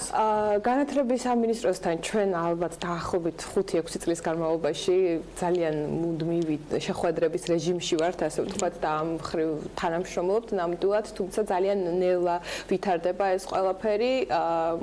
ეს ყველაფერი პრინციპში 2013 წელს დაიწყო ბატონი გიორგი მარგველაშვილის დროს, როცა ეს შეიცვალა სისტემა და 5 წლის განმავლობაში იყო ძალიან მძიმე პერიოდი ქართველი გამომცემლებისთვის, ეს იყო ფინანსური კრიზისის პერიოდი, იმიტომ რომ სამწუხაროდ არც ისე მაღალია ცნობადობა საავტორო უფლების შესახებ ზოგადად საზოგადოებაში და აქედან გამომდინარე ეს იყო ერთგვარად პოპულისტური ნაბიჯიც და ჩვენ გაგვიჭირდა რომ ჩვენი საზოგადოებისთვის აგვეხსნა რეალურად რაში მდგომარეობდა პრობლემა, იმიტომ რომ ის რომ დაირღვა საავტორო უფლებები, ის რომ გამომცემლები და ავტორები რამდენიმე წლით ჩამოშორდნენ ამ პროცესს, ასე ვთქვათ, ამან პრინციპში ალბათ განაპირობა ის რომ შეჩერდა და შეფერხდა სახელმძღვანელოების განვითარება. ამჟამად შეიძლება ითქვას რომ არის ოდნავ უკეთესი მდგომარეობა, იმიტომ რომ სამინისტრო და გამომცემლები, სახელმძღვანელოების გამომცემლები თანამშრომლობენ უკვე და სწორედ 2018 წელი იყო პირველი წელი ამ ყველაფრის შემდეგ, როდესაც შეიქმნა ახალი სახელმძღვანელოები, თუმცა ეხლა უკვე არის საუბარი ძალიან ბევრ ესეთ შიდა პრობლემაზე, კონკრეტულად აი რაღაც საკითხებს ფორმას, ასე ვთქვათ, თანამშრომლობის, ძალიან ტექნიკურ საკითხებს ეხება, რომელიც შეიძლება ეხლა დღეს ჩვენ ვერ მოვასწროთ, რომ მოვიხილოთ, მაგრამ ძალიან დიდი იმედი გვაქვს, რომ ეს თემა გაგრძელდება, რომ პირობები გამომცემლებისთვისაც და ავტორებისთვისაც გაუმჯობესდება, იმიტომ რომ ეს ადამიანები ჩვენთვის არიან ძალიან მნიშვნელოვანი ადამიანები, განსაკუთრებით განათლების სისტემისთვის არის მნიშვნელოვანი, რომ სახელმძღვანელო შეიქმნას მაღალი ხარისხით. რა თქმა უნდა, კარგია ერთის მხრივ ის, რომ სახელმძღვანელო გვაქვს უფასოდ, მაგრამ მეორეს მხრივ არის ძალიან მნიშვნელოვანი, რომ ავტორებს და გამომცემლებს ქონდეთ შესაბამისი პირობები იმისთვის, რომ მათ იმუშაონ და შექმნან ისეთი პროდუქტი, რომელსაც ელოდება ჩვენგან ჩვენი მოსწავლეები და პედაგოგები. რაც შეეხება თბილისის საერთაშორისო ფესტივალს, რიგით 21 იქნება განსხვავებული წინამორბედებისგან. რიგით 21 ფესტივალი ნამდვილად იქნება განსხვავებული, ნაწილობრივ პრინციპში უკვე გავხსენით საიდუმლო, რაც არის მთავარი. ჩვენ რა თქმა უნდა ფრანკფურტის მერე გვაქვს ერთგვარი ამბიცია, რომ ადგილობრივი საერთაშორისო წიგნის ბაზარიც განვავითაროთ და მისი ცნობადობა საერთაშორისო დონეზე გავზარდოთ. ამიტომ პრინციპში არის ძალიან ესეთი გამორჩეული და განსაკუთრებული ამბავი, იმიტომ რომ გამომცემელთა მსოფლიო ასოციაციის პრეზიდენტი ბატონი ჰიუგო ზეცერი ოფიციალურად გახსნის თბილისის წიგნის ფესტივალს წელს. ეს ჩვენს ისტორიაში ნამდვილად არასდროს აქამდე არ ყოფილა, იმიტომ რომ ის მსოფლიო ასოციაციის პრეზიდენტი არის ყველაზე გავლენიანი ადამიანი დღეს საგამომცემლო სფეროში და იქ სადაც იმყოფება მსოფლიო ასოციაციის პრეზიდენტი და ასე ვთქვათ გამოდის სიტყვით და რაღაც ღონისძიებას ხსნის, მოპყრობილია მთელი მსოფლიო საგამომცემლო სივრცის ყურადღება. ამიტომ ჩვენ ერთგვარად ვიქნებით ეპიცენტრში, მასთან ერთად ჩამოდიან ასოციაციის დელეგაციის სხვა წევრები, ჩვენ უკვე ვახსენეთ სახელმძღვანელოების გამომცემლთა ფორუმი, მაგრამ ასევე აღმასრულებელი დირექტორი 4 კაციანი შემადგენლობით ჩამოდიან. მათ აქვთ სურვილი, რომ შეხვდნენ ქართულ გამომცემლებს, ანუ ჩვენი ასოციაციის წევრებს და მოისმინონ მათგან ყველა ის პრობლემა, რაც არსებობს და ასე ვთქვათ, გადაჭრის გზებზეც ისაუბრენ, როგორც უკვე ვთქვით, აიგეგმება ერთდღიანი კონფერენცია, სადაც ვისაუბრებთ ყველაფერზე, ეს იქნება საავტორო უფლებები, თუნდაც ადამიანის უფლებები და მწერლების ცხოვრება საქართველოში, ეს იქნება სწორედ სახელმძღვანელოების საკითხი და ბევრი ისეთი აქტუალური თემა, რაც ჩვენთვის არის ძალიან მნიშვნელოვანი. მეორეს მხრივ ჩვენ კიდევ ვემზადებით სხვა საერთაშორისო ნაწილისთვის, ეს არის ფოკუს ქვეყანა, იმიტომ რომ ფესტივალმა უკვე მესამე წელია დაიმკვიდრა ტრადიციად, რომ ფოკუს ქვეყანა აუცილებლად უნდა გვყავდეს და გვყავს კიდეც, თუმცა ამის შესახებ როცა უკვე ყველა დეტალი იქნება გარკვეული მოგვიანებით გამოვაცხადებთ, მაგრამ გვეყოლება ძალიან სავარაუდო, ძალიან საინტერესო დელეგაცია უცხოელი მწერლების და გამომცემლების, რაც არის მნიშვნელოვანი და მე მინდა რომ კიდევ ერთი რამ დავამატო კომენტარის სახით, რაც არის სიახლე და რაც გვინდა რომ ასე ვთქვათ გამოვიდეს წარმატებით წელს ფესტივალზე, ჩვენ გამოვაცხადეთ უკვე რეგისტრაცია მონაწილეების და მოვუწოდეთ არასამთავრობო ორგანიზაციებს, რომ წელს პირველად შეიძლება უფრო მასშტაბურად და მაქსიმალურად ჩაერთონ, იმიტომ რომ მიგვაჩნია, რომ იქ სადაც ვსაუბრობთ სიტყვის თავისუფლებაზე, გამოხატვის თავისუფლებაზე, მწერლებს და არასამთავრობო ორგანიზაციის წარმომადგენლებს აქვთ საერთო სასაუბრო. ამიტომ ჩვენ დავაანონსეთ, რომ სპეციალურად ფესტივალზე შეიქმნება თავისუფალი სიტყვის სექტორი, სადაც განთავსდებიან თავიანთი სტენდებით არასამთავრობო ორგანიზაციები და მათ ყოველდღიურად ფესტივალის მთავარ სცენაზე ექნებათ თავისუფალი სიტყვის 1 საათი, სადაც სადაც იმსჯელება ყველა იმ პრობლემაზე, რომელიც და აქტუალურ თემაზე, რომელიც მათთვისაც და ჩვენთვისაც, მწერლებისთვის, გამომცემლებისთვის არის საინტერესო. ძალიან დიდი მადლობა გვანცა საინტერესო საუბრისთვის, როგორც მივხვდით, ძალიან საინტერესო პროცესებია დაძრული ქალაქ ქვეყანაში ლიტერატურის გავრცელების კუთხით და ასევე საერთაშორისო ბაზარზეც ქართული ლიტერატურის პოპულარიზაციის თვალსაზრისით გვანცა ჯობავა საქართველოს წიგნის გამომცემელთა და გამომცემლებელთა ასოციაციის თავმჯდომარე იყო ჩვენთან პირდაპირ ეთერში. მადლობა მარიამ შენ ამ მასპინძლობისათვის და მადლობა გვანცას ასეთი ინფორმაციული სტუმრობისათვის. ტრადიციულად სასიამოვნო, სასიხარულო და ნამდვილად მისასალმებელი სიახლეებისა და ინიციატივებისათვის ჩვენ წინ მცირე სარეკლამო პაუზა გულდება, იქამდე გრძელვადიანი ამედის პროგნოზს გადავხედოთ, როგორი ამედი გულდება მომდევნო 2 დღის განმავლობაში და რამდენიმე წუთში დაგებრუნდებით.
ამედის პროგნოზის სპონსორია სადაზღვევო კომპანია უნისონი. თავისუფალი დაზღვევა თქვენი სიმშვიდისათვის.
ამედის პროგნოზის სპონსორია სადაზღვევო კომპანია უნისონი.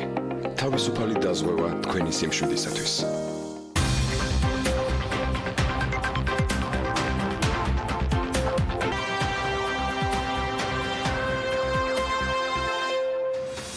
ეკაპაციგაძე შემოგვიერთდა საქმიანი ეთერში და ვისაუბრებთ იმ შენიშვნებსა და საკანონმდებლო წინადადებაზე, რომელიც საქართველოს დემოკრატიულმა ინიციატივამ საქართველოს პარლამენტს სასოფლო-სამეურნეო დანიშნულების მიწის საკუთრების შესახებ საქართველოს ორგანული კანონის პროექტსა და მასთან დაკავშირებულ სხვა კანონპროექტებზე წარუდგინა.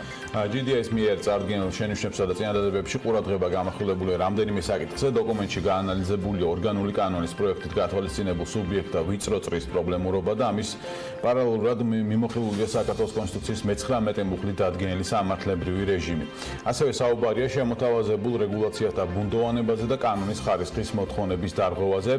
მარიკა პანაძე, საქართველოს დემოკრატიული ინიციატივა სამოქალაქო და პოლიტიკური უფლებების პროგრამის დირექტორი გვერდება ეთერში. დილა მშვიდობის, მოგესალმებით. მადლობა გადაცემაში მობრძანებისთვის. ჩვენ ერთგვარად შეჯამება გავაკეთეთ იმის, რაც ეს დოკუმენტი მოიცავს, თუმცა პუნქტობრივად რომ გავყვეთ, ძალიან ბევრი შენიშვნა და კითხვის ნიშანი არის ამ ორგანულ კანონთან დაკავშირებით დასული. მოდით ვეცადოთ გავხსოვდეთ, რომ სრულ დოკუმენტი თუ არა ნაწილობრივ მაინც გავაჟღეროთ ყველა ის შენიშვნა და კითხვა, რომელიც ამ ორგანული კანონის მიმართ თქვენმა ორგანიზაციამ მომზადდა და პარლამენტს წარუდგინა.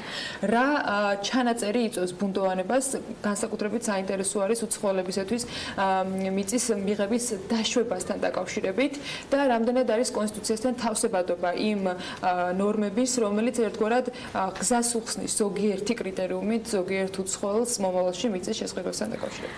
ჩვენ შენიშვნებიდან მინდა 4 ძირითადი მიმართულება გამოვყო და ამაზე ვისაუბრო. პირველი ერთ-ერთი მნიშვნელოვანი ხარვეზი და კონსტიტუციასთან შეუსაბამობა, რაც ამ წარმოდგენილ კანონპროექტს აქვს, ეხება მის დისკრიმინაციულ ხასიათს. მიუხედავად იმისა, რომ მოქმედი კონსტიტუცია უკვე ადგენს განსხვავებულ რეჟიმს უცხო ქვეყნის მოქალაქეებთან მიმართებით, თუ როდის შეიძლება მათ წარმოეშვათ საკუთრების უფლება მიწებზე და ადგენს, რომ ეს არის შეიძლება იყოს მხოლოდ განსაკუთრებულ შემთხვევებში, ეს ნიშნავს მხოლოდ იმას, რომ ორგანული კანონის მიღებით კანონმდებელს აქვს შესაძლებლობა დაადგინოს უფლების სუბიექტთა წრე. თუმცა მას შემდეგ, რაც უცხო ქვეყნის მოქალაქეები გახდებიან საკუთრების უფლების სუბიექტები, ისინი ისეთივე სუბიექტები არიან ამ უფლების, როგორც ნებისმიერი სხვა ანუ საქართველოს მოქალაქეები. სწორედ აქედან გამომდინარე, სახელმწიფოს აქვს ვალდებულება, რომ თანასწორად მოეპყრას ნებისმიერ მიწის მესაკუთრეს, იქნება ის საქართველოს მოქალაქე თუ უცხო ქვეყნის მოქალაქე. რა ხდება ამ კანონპროექტში? ამ ნაწილში თქვათ უცხო ქვეყნის მოქალაქეს იმ შემთხვევაში გადაეცემა მიწის საკუთრებაში, თუ ის საინვესტიციო პროექტს არადგენს და ამ შემთხვევაში საინვესტიციო ვალდებულებები უჩნდება მას და ამის შეუსრულებლობა იწვევს შემდეგ თქვათ. კი ბატონო, ეს არის იურიდიულ პირებთან მიმართებით, ფიზიკურ პირებთან მიმართებით ერთადერთი შემთხვევა, როდესაც მათ წარმოეშვებათ საკუთრების უფლება მიწაზე, ეს არის მემკვიდრეობით გადაცემა. ამ შემთხვევაში პრობლემას წარმოადგენს ის ვალდებულებები და პასუხისმგებლობები, რომელიც დაწესებული აქვს სწორედ მხოლოდ უცხო ქვეყნის მოქალაქეებს. აუცილებლად განმარტავ ამასაც და თუ ნებასმოცებ დავასრულებ დისკრიმინაციულობის ნაწილს, იმიტომ რომ ბუნდოვანება კიდევ ცალკე სერიოზული პრობლემა ამ კანონპროექტის. დისკრიმინაციულობასთან მიმართებით პრობლემა არის სწორედ ის, რომ როდესაც ჩვენ საუბრობთ საკუთრების უფლების სუბიექტებზე, მას შემდეგ რაც უცხო ქვეყნის მოქალაქეები გახდებიან მიწის მესაკუთრეები, მათ ისეთივე უფლება უნდა ჰქონდეთ განკარგონ საკუთარი მიწა, როგორც ეს აქვს საქართველოს მოქალაქეებს. ვალდებულებების და პასუხისმგებლობის დაკისრება მხოლოდ მათზე და არა საქართველოს მოქალაქეებზე არის ჩვენი აზრით გაუმართლებელი დიფერენცირებული მოპყრობა, რასაც არ აქვს რაიმე რაციონალური ახსნა.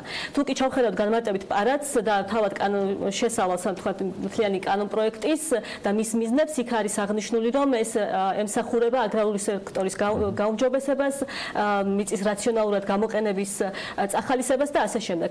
ეს თავისთავად პრობლემა არ არის. კი ბატონო, რა თქმა უნდა, შეიძლება სახელმწიფოს ჰქონდეს პოლიტიკა, რომ ხელი შეუწყოს სასტუმრო დანიშნულების მიწების მიზნობრივად გამოყენებას. თუმცა რანაირად მიაღწევს ამ მიზანს სახელმწიფო მხოლოდ ასეთი ვალდებულებებისა და პასუხისმგებლობების დაკისრებით მხოლოდ უცხოელთა მიმართებით, ხომ? ანუ რამდენად ლოგიკური და რაციონალურია ასეთი მიდგომა. თუ კი სახელმწიფოს აქვს მართლაც ასეთი განზრახვა, რომ გაუმჯობესოს აგრარული მეურნეობა, მაშინ ეს მიზანი უნდა შეასრულოს იმით, რომ მაშინ ყველაზე უნდა გავცელდეს ლოგიკურად ასეთი ვალდებულებები. ხო, რაიმე რაციონალური ახსნა, რომ მხოლოდ უცხო ქვეყნის მოქალაქეებს დაუწესოთ, ეს არ აქვს. და მათ შორის ამაზე თავის დროზე საკონსტიტუციო სასამართლოსაც უკვე ნაბიჯელი აქვს 2012 წლის გადაწყვეტილებაში, როდესაც თქვა, რომ აგრარული მეურნეობის გაუმჯობესება კი ბატონო შეიძლება ქონდეს სახელმწიფოდ მიზნად, თუმცა ამ მიზნის მიღწევა არ არის დამოკიდებული იმაზე, თუ ვინ არის მიწის მესაკუთრე, ის არის საქართველოს მოქალაქე თუ უცხო ქვეყნის მოქალაქე, პირიქით, რაც უფრო გავზდით იმის შესაძლებლობებს, რომ მეტ ადამიანს ექნება წოდომა, რომ გახდეს საკუთრების უფლების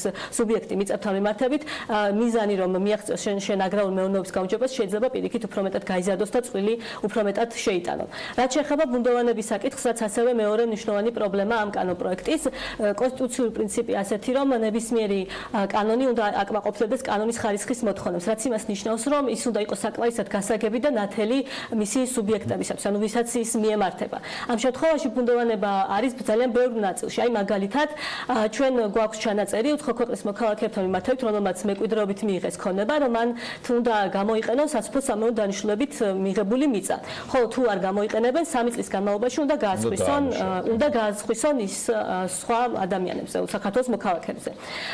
რას ნიშნავს მაგალითად სასოფლო სამეურნეო დანიშნულების მიწით გამოყენება? ან რა ინტენსივობით უნდა მოხდეს მისი გამოყენება? აი დავუშვათ, მე მაქვს უცხო ქვეყნის მოქალაქე ვარ, მივიღე მემკვიდრეობით მიწა და მაქვს 2 ჰექტარი. თუ კი დავამუშავე მისი მხოლოდ 2/3, ან მხოლოდ ნაწილობრივ, ეს ჩაითვლება მიწის გამოყენებად თუ არა მაგალითად? ეს კითხვები თქვათ ჩვენ დავსვით მაგალითად პარლამენტის წევრებთანაც, მათ შორის რომა კაკულიასთან, ინიციატორებთანაც და რომან გაკოლეც ამბობდა რომ ბევრი დეტალია რომლის დახვეწაც არის საჭირო კანონში და არის მომდევნო იგივე კითხვა იყო რომ თუ ვიღაც 5 ჰექტარით 2 დაამუშავა დამუშავება თითქოსება თუ არა მიწა და სამს ჩამოართმევენ თუ 20 დაუტოვებენ ანუ ეს დეტალები არის აქ საუბარი მიდის ასევე რომ მიწის მართვის სააგენტო უნდა შეიქმნას რომელიც შემდეგ აი ამ ყველაფერს დაავადებს ხო აი რამდენად სწორია რომ კანონპროექტი მივიღო და მე შეიქმნა სააგენტო და მე რომელიც იმუშავებს რაღაცა დეტალურ დაწერას კანონი ამ შემთხვევაში უნდა თავსებადი გამოდის იგივე კონსტიტუციური ნორმათა რომელზეც საკონსტიტუციო სასამართლოს პრინციპში უკვე ნაბიჯელი აქვს და რამდენად ჩნდება უკვე წინასწარ ვთქვათ მზა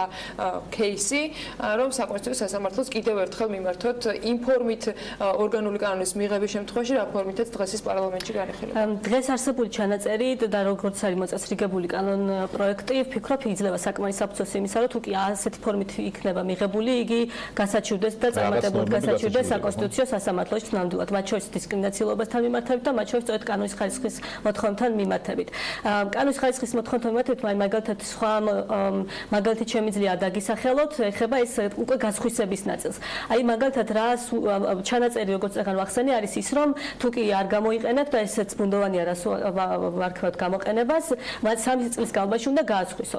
რა ხდება იმ შემთხვევაში თუ კი 3 წლის განმავლობაში მე დავიწყე გამოყენება მაინც მიწევს დავალდებული ვარ ის გავასხვისო თუ არა ან როდის დაიწყება ვადა იმიტომ რომ წერია რომ რაღაც მოთხოვნის შეუსრულობების შემთხვევაშია შესაბამისი კალენდარული წლის 1 იანვრიდან რაღაც ესეთი ჩანაწერი გვაქვს თუმცა არ არის გარკვეული რაიმე გაფრთხილება თუ მაქვს მე ან რაიმე პერიოდი თუ მეძლევა ამ გაფრთხილების შემდეგ რომ ვალდებულება შევასრულო და ასე შემდეგ რაც შეეხება იმას რომ მიწის მართვის სააგენტო იქნება და ის იქნება უკვე უფლებამოსილი რომ განსაზღვროს დანარჩენი დეტალები ძალიან ბევრი ძალიან ფართო დისკრეცია საძლევს ამ შემთხვევაში კანონმდებელი აღმასრულებელ ხელისუფლებას რაც ასევე არის არასწორი მიდგომა თავად კანონში უნდა იყოს საკმარისად განჭვრეტადი ჩანაწერი და არ არის გამართლებული და სწორი მიდგომა რომ ასეთი ფართო აი ყველაფერი მივანდოთ ფაქტობრივად აღმასრულებელ ხელისუფლებას განსაზღვროს თუ როდის როგორ რა წესებითა და პროცედურებით მოახდენს მონიტორინგს ვალდებულებების შესრულებასთან დაკავშირებით და შესაბამის პასუხისმგებლობის დაკისრებასთან არის მათ შორის საინვესტიციო ვალდებულების ქვეიდან ზედაზღვარი განსაზღვრული ამ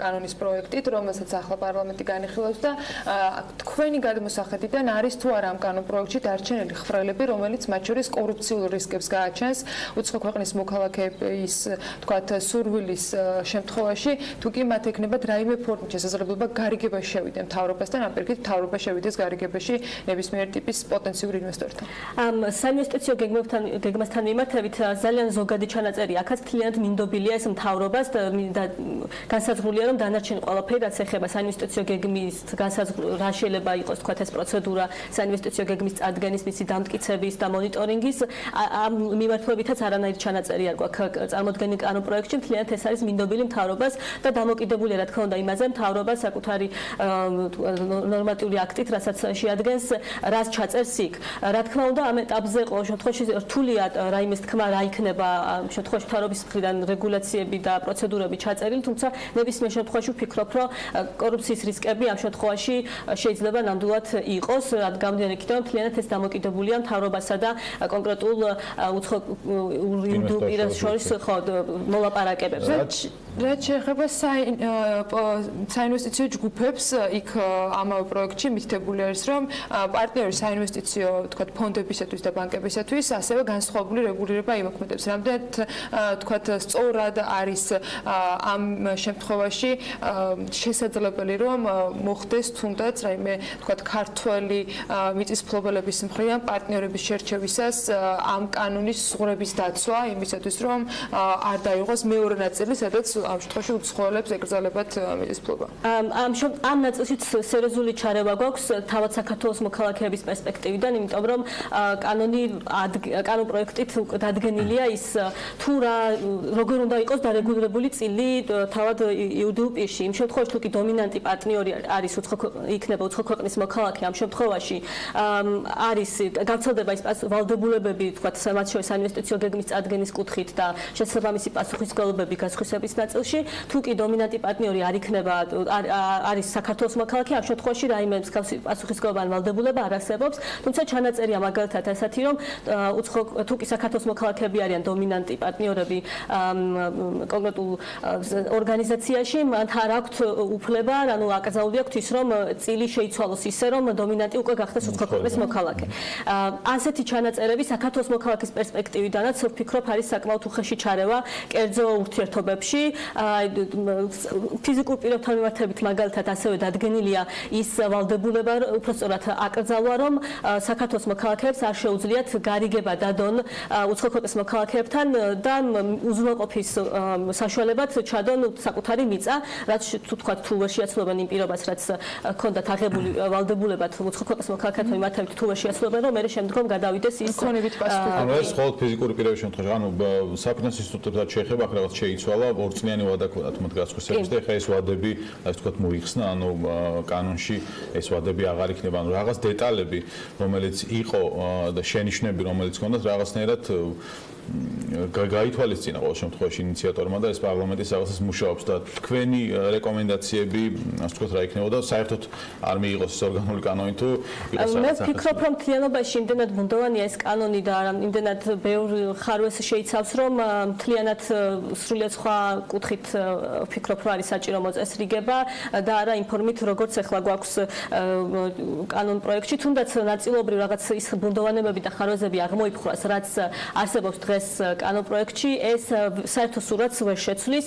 მე ვფიქრობ, რომ ერთ-ერთი მნიშვნელოვანი პრობლემა არის ზოგადად სახელმწიფოს მიდგომა უცხო ქვეყნის მოქალაქეების მიმართ. ეს მიდგომა კონსტიტუციაში წერია უკვე.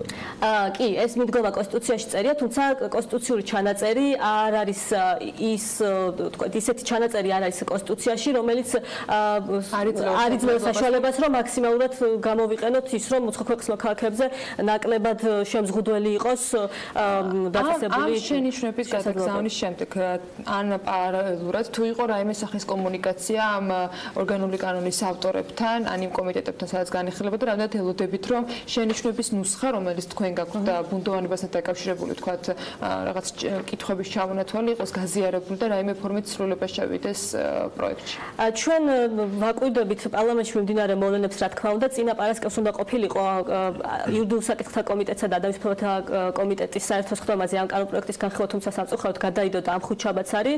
ჩვენ ვაპირებთ, რა თქმა უნდა, ზეპირ სიტყვიერათაც წარვადგინოთ კომიტეტებში ყველგან ჩვენი შენიშვნები და რა თქმა უნდა, ვერით იმას, რომ სხვა სახის კომუნიკაცია ამ ეტაპზე არ გქონია, გარდა იმისა, ვთქვათ, დააზუსტეს პარლამენტის თანაშემწეებმა ჩვენ მიეწარდგენილი შენიშვნები და რაღაც კითხვებთან მიმართებით გავეცით პასუხი.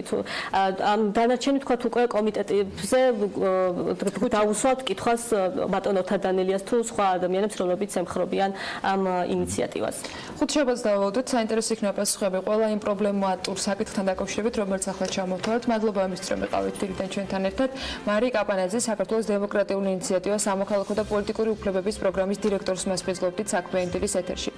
რაც შეეხება კიდევ ერთ საკითხს, რომელიც ასევე ძალიან მნიშვნელოვანი და პრობლემატურია, საქართველოში კონტრაბანდული თამბაქოს შემოტანის შემთხვევები იზრდება და განსაკუთრებით თვალშისაცემი მიმდინარე წლის მონაცემებია.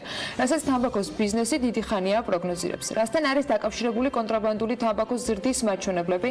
სალომე მეცხვარეშვილი არგავდა დეტალებს. კიდებას დაქვემდებარებული განსაკუთრებით დიდი ოდენობით აქციზური საქონლის აქციზური მარკის გარეშე შენახვა გადაზგვის 6 ფაქტი გამოავლინეს. საქართველოს ფინანსთა სამინისტროს საგამოძიებო სამსახურის თანამშრომლები გამოგებულია სარეალიზაციოდ განკუთვნილი 2397 კოლოფის სხვადასხვა დასახელების პირი გამოავლინეს და 4 პირის სისხლის სამართლის პასუხისგებაში მისცეს. თამბაქოზე აქციზისა და ადვალორული გადასახადის ზრდასთან ერთად ქვეყანაში კონტრაბანდის შემოტანის მცდელობებიც იმატებს. მიმდინარე წელს განსაკუთრებულად მწვავე სიტუაცია ფიქსირდება. წელს სამთოში თამბაქოს კონტრაბანდის თითქმის იმდენივე შემთხვევა ფიქსირდება, რაც 2018 მთლიანი წლის განმავლობაში ერთად. კონტრაბანდის ზრდას თამბაქოს მწარმოებლები სიგარეტის გაძვირებას უკავშირებენ, რაც თავის მხრივ ხელისუფლების გადაწყვეტილებამ განაპირობა. გაიზარდათ აქციზისა და ადვალორული გადასახადი თან რამდენჯერმე ბოლო წლების განმავლობაში. 2018 წლის ბოლოს პარლამენტის მიერ მიღებული გადაწყვეტილებით ერთ კოლოფ სიგარეტზე აქციზი 1 ლარი და 70 თეთრი გახდა. ადვალორული გადასახადი კი 10%-დან 30%-მდე გაიზარდა.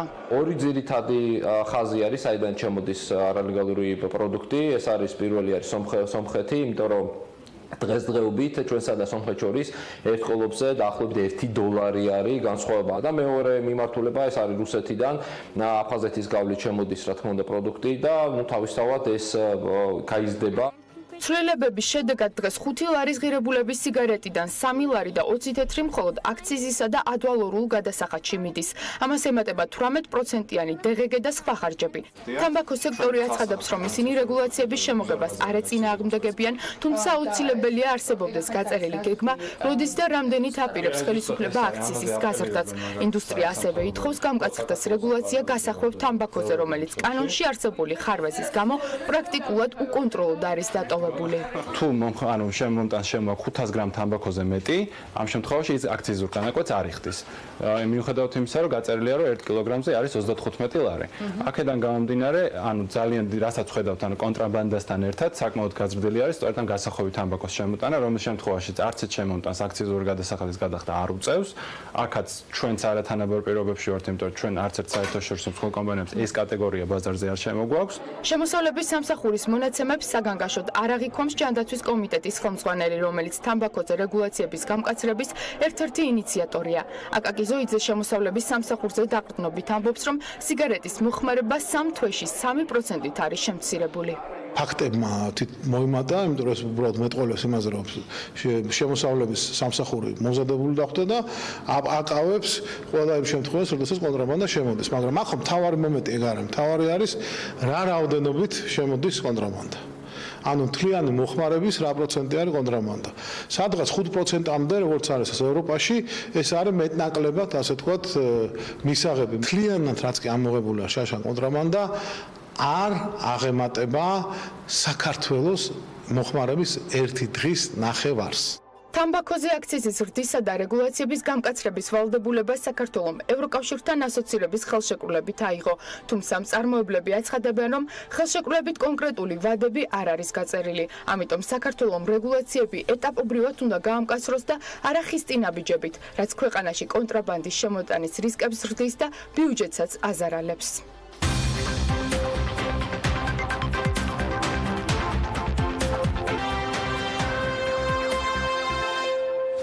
ჩვენი შემდეგი სტუმრობის წარდგენა ალბათ პირდაპირ მათი ვინაობით უნდა დავიწყოთ და მიხვდებით რატომაც. გიორგი ისაკაძე და ირაკლი ბობოხიძე, სამი ჯგუფის დამფუძნებელი და გაყიდვის მენეჯერი შემოგვიერთდნენ, თუმცა მათი სტუდიაში სტუმრობის მიზეზი სახელი და გვარი ნამდვილად არ არის.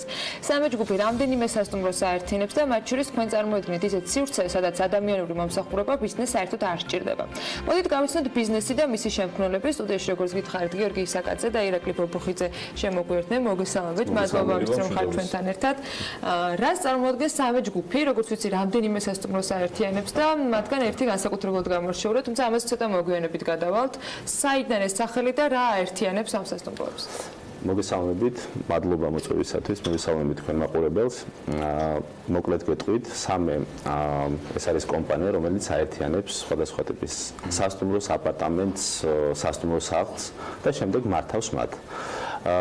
ზოგადად ჩვენი მომხმარებელია ის ადამიანები, ვისაც სურვილი აქვთ კონდეთ კარგი წარმატებული გამართული სასტუმრო, უბრალოდ დრო არ აქვს ამისათვის, ან უბრალოდ არ იციან როგორ მართონ და არ ქონიათ პრაქტიკა, ჩვენ ვერთვებით ამ საქმეში, ვაწევრიანებთ მის ობიექტს ჩვენ ჯგუფში და მართავთ მათ. მენეჯმენტს გულისხმობ, დიახ, თავიდან ბოლომდე დაწყებული რემონტიდან, ესე ვთქვათ, ან უკვე არსებულ სასტუმროში ხდება გადახედვა იმ კრიტერიუმების, რომელიც უნდა აკმაყოფილებდეს მინიმალურ სტანდარტებს, რაც ჩვენთან ჯგუფში გაწევრიანებისათვის არის აუცილებელი. ვაკეთებთ ანალიზს და ვთავაზობთ მფლობელს სხვადასხვა პირობას. მფლობელი მინდა აღნიშნო, რომ სრულად არის ჩართული ამ პროცესში, დაწყებული სახელიდან ჩვენ სახელს არ უცვლით ობიექტს. რაც სურვილი სამება აქვს. გულისხმობს თუ არა ეს მომსახურება რებრენდინგს, თუნდაც სახელი შენარჩუნებით, ან რაღაცა სხვა დამატებით. რაღაც თვალსაზრისით შეიძლება. სამუშაო პროცესი როგორ მიმდინარეობს, რომ თქვენ მიდიხართ ინფორმაციას აწვდით, თავაზობთ თუ ელოდებით შემოთავაზებებს, რომელსაც შემდეგ განეხილავთ და წვეთ შეხვიდეთ თუ არა ამ სასტუმროს. ეს კი ბატონო, განვაგრძობ. პირველ რიგში მიმდინარეობს სკანირება ობიექტის, როდესაც მოხდება, რომ მომხმარებელს სულ ჩვენთან ურთიერთობა, პირველი, ასე ვთქვათ, ნაბიჯი არის სკანირება ობიექტი. შემდგომ, როდესაც მოხდება გარკვეული სტანდარტის დაკმაყოფილება, მინიმალური სტანდარტის დაკმაყოფილება, ამ შემთხვევაში მიმდინარეობს მოლაპარაკება და მოლაპარაკების საფუძველზე ჩვენ უკვე რეალურად შეგვიძლია რომ სამი ჯგუფში მოხდეს ინტეგრირება მოცემული ასე თქვა სასტუმრო ობიექტს. ოღონდ შესაბამისი ეტაპების გავლის შემდგომ. შეთავაზება ერთ-ერთი შეთავაზების სახე მდგომარეობს იმაში, რომ ჩვენ თავაზობთ ჩვენს ჯგუფს და ჩვენი ჯგუფი ახდენს კონსულტირებას თუ როგორ უნდა მოახდინოს სხვადასხვა სახის ოპერაციების ჩატარება იმისათვის, რომ გარკვეული სახის სტანდარტები დაკმაყოფილოს. ვინ არის ამ ჯგუფის წევრები და საიდან მოხვდით ამ ბიზნესში? ქონდათ თუ არა რამე პირადი სასტუმროს გამოცდილების რაღაცა მართვის გამოცდილება ან ზოგადად ამ ინდუსტრიაში? ეს არ არის თქვათ კარგად ნაცნობი ან რაღაცა ტრადიციული მიმართულება საქართველოსთვის. თქვენ როგორ აღმოჩნდით და რატომ უნდა იყოს საინტერესო სამი ჯგუფის მომსახურება, რა გამოცდილების და პორტფელის პატრონები? ძალიან კარგი. 2014 წლიდან ჩვენ ლონდონში ვფლობთ რამოდენიმე სახის სასტუმრო ობიექტს. მინდა გითხრათ, რომ 3 აპარტამენტი გვაქვს ლონდონში და დამატებით მმართველობით ხართ წარმოგვიდგენთ კუთვნილ საკუთრებას. საერთოდ არის საკუთრებაში და ძირითადი ასე თქვა გამოცდილების წერტილი გვაქვს ლონდონიდან და შესაბამისად აი ამის საფუძველზე ჩვენ რეალურად ვახდენთ პროტოტიპების შექმნას საქართველოში. დამოკიდებულია თუ არა თქვენი შესვლა ამ თუ იმ სასტუმროში ან რაღაც აპარტამენტში ასე ვთქვათ მართვაში რამდენ ნომრიანი უნდა იყოს სასტუმრო აი ეს დეტალები ასე ვთქვათ აი 20 ნომრიანი 40 ნომრიანი და შეთავაზება რას მოიცავს როდესაც თქვენ არ წმუნავთ მოხმარებას მოგახსენებთ ჩვენ არ გვაქვს შეზღუდვა ნომრების რაოდენობაზე უბრალოდ ვანაწილებთ ნომრების მიხედვით, ანუ თავაზობთ, თქვათ 10 ნომრიან სასტუმროს, მაქსიმუმ 10 ნომრიან სასტუმროს ხარჯის შემცირებას, ეს არის ფიქსირებული ხარჯი, როგორც არის ადმინისტრატორის გადასახადი, თვითმომსახურე ხდით ამ სასტუმროს, რითაც უმცირებთ ხარჯს მფლობელს და ჩვეულებრივად ფუნქციონირებს სასტუმრო. ხოლო როდესაც უკვე 10 ნომერზე მეტია, რა თქმა უნდა. ეს გულისხმობს რეალურად გეგმის წარდგენას, რომელიც ფინანსურ, თქვათ, გათვლებზე არის თუ ამავე დროს შეგიძლიათ რომ შესთავაზოთ თანამშრომლები, რომლებიც პირველ ეტაპზე ამ გეგმას შეასრულებენ. ანუ ჩვენ როდესაც შევდივართ ობიექტზე, როგორც ირაკლი მოგახსენათ, ვიკვლევთ ამ ობიექტს და შემდეგ უკვე ვთავაზობთ სხვადასხვა ინსტრუქციას, როგორ უნდა ვიმოქმედოთ. ჩვენ არ ვქირავთ, ჩვენ ვმართავთ, ესეთი არის ჩვენი მიმართულება. თავიდან ბოლომდე უხსნით იმ პრობლემებს მფლობელს, რასაც მართვა ქვია სასტუმროსი, ვატრენინგებთ არსებულ სტაფს, ან ჩვენი სტაფით შევდივართ და ვიწყებთ მუშაობას. თქვენ პორტფელში ყველაზე ხარისხებად რომ დავყოთ არავარსკვლავად, ყველაზე მაღალხარისხიანი სასტუმრო როგორი ტიპის არის? დაახლოებით რამდენ ვარსკვლავზე შეიძლება იყოს თუნდაც გათვლა და ძირითადად რა ტიპის სასტუმრო, იმიტომ რომ ხა უფრო ბრენდული და მაღალი თქვა კლასის სასტუმროები თავად აკეთებენ იმ ყველაფერს, რასაც ეს მომსახურება მოიცავს. რომელი თქვა სასტუმროები არის თქვენს მართვაში და რაც სრულებები განიცადა რაღაცა პერიოდის განმავლობაში და რა დრო გჭირდებათ ხოლმე ზოგადად ერთი გეგმა რომ განახორციელოთ და შეასრულოთ. კი ბატონო, მოგახსენებთ, ჩვენ სასტუმროებია ჩვენ ჯგუფში შემავალი სასტუმრო დაახლოებით 6 ობიექტი საქართველოში, ეს კონკრეტულად თბილისია საუბარი, პირველი მაისიდან გვემატება ახალი აპარტამენტი. ზოგადად ამ დროისათვის ჩვენ გვაქვს 3 ვარსკვლავიან სასტუმროებზე საუბარი, მაგრამ რა თქმა უნდა, როგორც გითხარით, ჩვენ შეზღუდვა არ გვაქვს, შეგვიძლია ჩვეულებრივად 4 ვარსკვლავზე და 5 ვარსკვლავის სასტუმროც ავიღოთ ჩვენი მმართველობის ქვეშ. რაც პირდაპირ მომხმარებელს უზდის გაყიდვებს, რადგანაც ჩვენ გვყავს საკმაოდ ბევრი პარტნიორი საზღვარგარეთ და ასევე საქართველოშიდაც, უმცირებს ხარჯს და ხდის სანდოს მათ სასტუმროს მომხმარებლებს.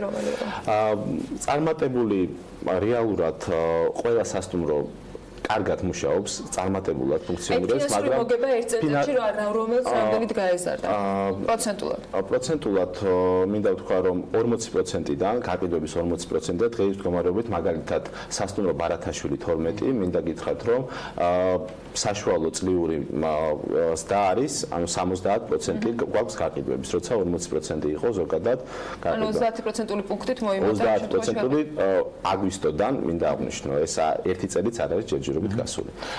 თბილისი ახსენეთ, რეგიონში არ გასულხართ ჯერ არაპირებ გასვლას თუ როგორ? ჩვენ გვაქვს, ანუ ჩვენი ერთ-ერთი მთავარი ამოცანა მდგომარეობს იმაში, რომ 2 წლის განმავლობაში მოვიცვათ საქართველოს რეგიონის ტურისტულად გამართლებული, ასე ვთქვათ, ქალაქები და ამის შემდგომ უკვე, როდესაც ეს კონკრეტული ამოცანა მიღწეული იქნება, ამ შემთხვევაში უკვე მსოფლიოს სხვადასხვა ტურისტულ ქალაქებში უნდა დავიწყოთ ოპერირება. ანუ აპირებთ, რომ ქვეყნის ფარგლებს. კი ბატონო, ჩვენ ლონდონში კიდევაც გვაქვს და ეს გამოცდილება გვაძლევს იმის საფუძველს, რომ საზოგადოებრივ ვაწარმოოთ ჩვენი საქმიანობა. დღეს თვლით, რომ საქართველოში ამ სერვისის მიმართ ინტერესი და მოთხოვნილება მაღალია? რა თქმა უნდა, სტატისტიკა გვიჩვენებს იმას, რომ ყოველწლიურად საკმაოდ ბევრია ტურისტების მატება და პარალელურად მიმდინარეობს ობიექტების დამატება. დღეს მდგომარეობით, როგორც მე ვიცი, დაახლოებით მარტო თბილისში 4000-ზე მეტი ობიექტია, სასტუმრო ობიექტი, ხოლო ესე ვთქვათ, საწოლი ადგილი სადღაც 70000-ია. თუმცა ყველას ყავს პატრონი და მართველი. რამდენად ხედავთ სივრცეს გაუმჯობესებისას და რესურსის უკეთ გამოყენებისას? ჩვენ პრობლემა დავინახეთ რეალურად ამაში, საკუთარი გამოცდილებით, ძალიან ბევრი არის ტურისტი უკმაყოფილო, აი თუნდაც სამვარსკვლავიანი სასტუმროების. მათ არ ხვდებათ ის, რაც აქვთ რეალურად შეკვეთილი. სწორედ ეს არის სამე ზოგადად სახელიც აქედან მომდინარეობს, ეს ქართული სიტყვა, ძველი ქართული, რაც ნამდვილს მართალს ნიშნავს. ჩვენ ნამდვილად იმას შევთავაზებთ სტუმარს, რასაც ისინი აირჩევენ, თუნდაც იმ მინიმალური თანხით შევთავაზებთ იმ მაქსიმალურ კომფორტს, რაც მას აქვს. ეს უცხოელი ტურისტების კერძო ზოგადად შიდა ტურისტების პრობლემაც არის, ხომ ზოგიერთ. სწორედ ეგ არის, ჩვენ გვინდა და ასე თუ ისე შემოვიღოთ რაღაც სტანდარტი სასტუმროების მართვით, რითაც ტურისტების ექნებათ ნდობა ჩვენი ჯგუფის თუნდაც ჩვენი ჯგუფის სასტუმროების წევრების. თვითმართვად თვითმომსახურების ობიექტზე რას გვეტყვით, რას მოიცავს ეს კონცეფცია? ეს არის პირველი თვითმართვადი სასტუმრო, self check-in სასტუმრო ბარათაშვილი 12. სტუმარს იქ არავინ არ ხვდება, გარდა სპეციალური აპარატებისა. ჯავშნის შედეგად სტუმარი იღებს სპეციალურ უნიკალურ კოდს, რომელიც შეყავს სპეციალურ აპარატზე და ეძლევა გასაღები, რის საფუძველზეც შეუძლია შევიდეს თავის აპარატის თვითონ აზრავს გასაღები. რომ ამ მომსახურებასთან ერთად უახლოეს მომავალში თქვენს პორტალში გაჩნდეს თქვენი პირადი სასტუმროები, რომელიც უკვე საკუთრებაში იქნება და ეს არის გზა, რომ თუნდაც კაპიტალი დააგროვოთ იმისათვის, რომ უკვე თქვენი სასტუმრო ქსელი შექმნათ. ჩვენი მიზანი დღეს მდგომარეობით არის, ჩვენ არ ფირავთ და არ ვყიდულობთ სასტუმროს, ჩვენ ვმართავთ მათ. გვინდა რაღაც დონეზე შემოვიღოთ, როგორც გითხარით, ის სტანდარტი, რასაც სასტუმროს კარგი მართვა ქვია და პატიოსანი სასტუმრო ტურისტისთვის. ამაში იგულისხმება ის კმაყოფილი ტურისტი, რომელიც საქართველოს გარეთ შემდეგ წავა და იტყვის თუ რამდენად კარგი არის საქართველოში სასტუმრო მომსახურება. ერთ-ერთი მიზანი ეს არის ჯერჯერობით. კონკრეტული ბიზნესისთვის გახდება მეტი შემოსავალი. რა თქმა უნდა, ჩვენი ინტერესია, რომ მეტი გაყიდვა იყოს, რომ ჩვენც რა თქმა უნდა მეტი შემოსავალი. წარმატებას გისურვებთ, წარმატებას უსურვებ ამ ინდუსტრიაში და ამ სფეროში ყველა ბიზნესის წარმომადგენელს. სხვათა შორის ნაწილობრივ ამ თემაზე გავაგრძელებთ უცოტა ხანში საუბარს. უკვე მაიასი და მოედის რუბრიკაში გიორგი ისაკაძე, საქმე ჯგუფის დამფუძნებელი და ირაკლი ბობოხიძე, საქმე ჯგუფის გაყიდვების მენეჯერი იყვნენ ჩვენთან სტუდიაში. საქმიანი დილა კი რეკლამის შემდეგ დაგიბრუნდებით. ამინდის პროგნოზის სპონსორია სადაზღვევო კომპანია უნისონი. თავისუფალი დაზღვევა თქვენი სიმშვიდისათვის.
პროგნოზის სპონსორია სადაზღვევო კომპანია უნისონი. თავისუფალი დაზღვევა თქვენი სიმშვიდისათვის.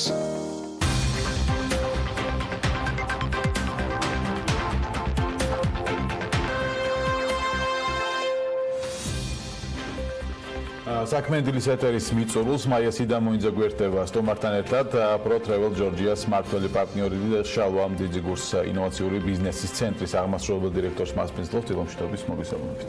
დილომშვიდობის მოგესალმებით. მოგეხსენებათ, რომ სასტუმროს და განთავსების სექტორი ერთ-ერთი ყველაზე მზადი სექტორია ტურიზმის სფეროში, რომელსაც უკვე არაერთი თემა და ღონისძიება უკავშირდება დღევანდელ დღეს თბილისში და სწორედ ესეთი არის ტურიზმის მენეჯმენტის და მართვის ღონისძიება და კონფერენცია, რომელიც უკვე შემდეგ კვირას იმართება, როგორც ვიცი ბატონო შალვა, როგორც ორგანიზატორი ან კონფერენციის უფრო მეტი დეტალი რომ მოგვიყვეთ, რა თემები იქნება, ვინ იქნებიან სპიკერები და რა არის ზოგადად ამ ორდღიანი ღონისძიების მიზანი. დილამშვიდობის მაია, მივესალმებ თქვენს მაყურებელს, დიდი მადლობა სტუდიაში მოწვევისთვის. დიახ, როგორც თქვენ აღნიშნეთ, 20 და 25 აპრილს სასტუმრო ბილტმორში ტარდება რიგით მეორე საერთაშორისო კონფერენცია, რომელიც ეძღვნება სასტუმროების მართვას. ამ კონფერენციაში მონაწილეობას მიიღებენ როგორც ქართველი, ასევე უცხოელი სასტუმროს მენეჯერები, მფლობელები, დეველოპერები და ზოგადად ტურიზმის თემით დაინტერესებული პირები. ამ კონფერენციის ჩატარების ინიციატივა მომდინარეობს იმ ფაქტიდან, რომ ბოლო წლებში საქართველოში ტურისტების რაოდენობა საკმაოდ გაიზარდა და ეს დარგი ერთ-ერთი მზარდი დარგია ქვეყანაში. ქვეყანას გააჩნია ყველანაირი ბუნებრივი პირობები იმისთვის, რომ კიდევ უფრო გამვითარდეს და ერთ-ერთ სასურველ მიმართულებად როგორც ქვეყანა გახდეს ევროპელი და არა მარტო ევროპელი ტურისტებისთვის. ამ ბუნებრივ პირობებში იგულისხმება ქვეყნის გეოგრაფიული მდებარეობა, ქვეყნის კულტურულ-ისტორიული ღირსშესანიშნაობები, უცხოელ სტუმრებს აყაფთოვანეთ ქართული კულინარია და ყველაფერ ამას აგვირგვინებს ის ფაქტიც, რომ ქვეყანა ითვლება როგორც ღვინის სამშობლო. თუმცა არსებობს ტურიზმის განვითარების სხვა კომპონენტებიც, რომელიც არანაკლებ მნიშვნელოვანია და ერთ-ერთი მნიშვნელოვანი კომპონენტი არის საქართველოს ჩამოსული სტუმრების მიღება განთავსებისა და დაბინავების საკითხი, მათთვის შესაფერისი ხარისხიანი ინფრასტრუქტურის მოწყობა. ამ მიმართულებითაც სასიკეთო ძვრების შენიშვნება ქვეყანაში, როგორც მოგეხსენებათ, ბოლო წლებში მრავალი საერთაშორისო ბრენდული თუ ადგილობრივი ბუტიკის ტიპის სასტუმრო აშენდა ქვეყანაში, იგეგმება კიდევ ახალი სასტუმროების აშენება როგორც წელს, ასევე მომავალ წელსაც. თუმცა როგორც უკანასკნელ მაკვლევებმა აჩვენა, ამ მიმართულებითაც რაღაც ხარვეზები შეიმჩნევა. როგორც აღმოჩნდა, ქართველი ბიზნესმენები და დეველოპერები, რომლებიც სასტუმროს ინდუსტრიით დაინტერესდნენ, მათ აქცენტი უპირატესად გააკეთეს მაღალი კლასის სასტუმროებზე. ეგრეთ წოდება 4 და 5 ვარსკვლავიან სასტუმროებზე და როგორც აღმოჩნდა, მზარდი ტურიზმის ფონზე საშუალო და დაბალბიუჯეტიანი სეგმენტის ტურისტებისთვის საკმარისი განთავსების ადგილები არ გააჩნია ქვეყანას. ეს ერთ-ერთი ხარვეზი. ასევე პრობლემად რჩება ის საკითხი, რომ ქვეყანაში არსებობს ტურიზმის, სასტუმროს მართვისთვის მაღალკვალიფიციური კადრების ნაკლებო დეფიციტი. ზოგადად ეს კონფერენცია ამ თემატიკას ეხმიანება და სხვა მრავალ თემატიკასაც. პირველი დღე დაეთმობა ქვეყნის ზოგადად ტურიზმის პოტენციალს, მაშინ მონაწილეობას მიიღებენ როგორც ქართველი წარმომადგენლები და სპიკერები, ასევე საერთაშორისო ბრენდული სასტუმროების რეგიონალური მენეჯერები, რომლებიც უკვე ოპერირებენ საქართველოში და გააჩნიათ ადგილობრივი სასტუმრო. ასევე რამოდენიმე მონაწილე არის, რომელიც დაინტერესებული არის ქვეყნის საინვესტიციო გარემოთი.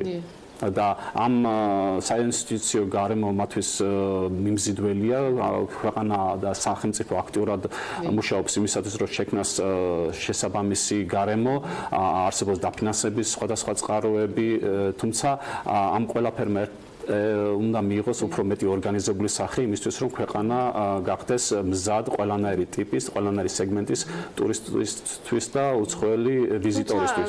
ამ კონფერენციის თემაში რაღაც თანამედროვე ტენდენციების განიხილება არა მარტო საქართველოს ჭრილში, არამედ თუნდაც მილენიალ მოგზაურებზე არის ერთ-ერთი თემა, არის თემა მენეჯმენტ კომპანია და ფრენჩაიზის, ასე ვთქვათ, მართვის კონტრაქტის სტილზე. კი, ზოგადად თემატიკა მრავალფეროვანია. როგორც აღნიშნე, პირველი ნაწილი უფრო საქართველოზე არის ორიენტირებული, იმიტომ რომ ჩამოსული უცხოელები საქართველოში არსებული გარემოთი არიან დაინტერესებული და შემდეგ მეორე ნაწილი უფრო სასტუმროს მართვის მეთოდებს შეეხება.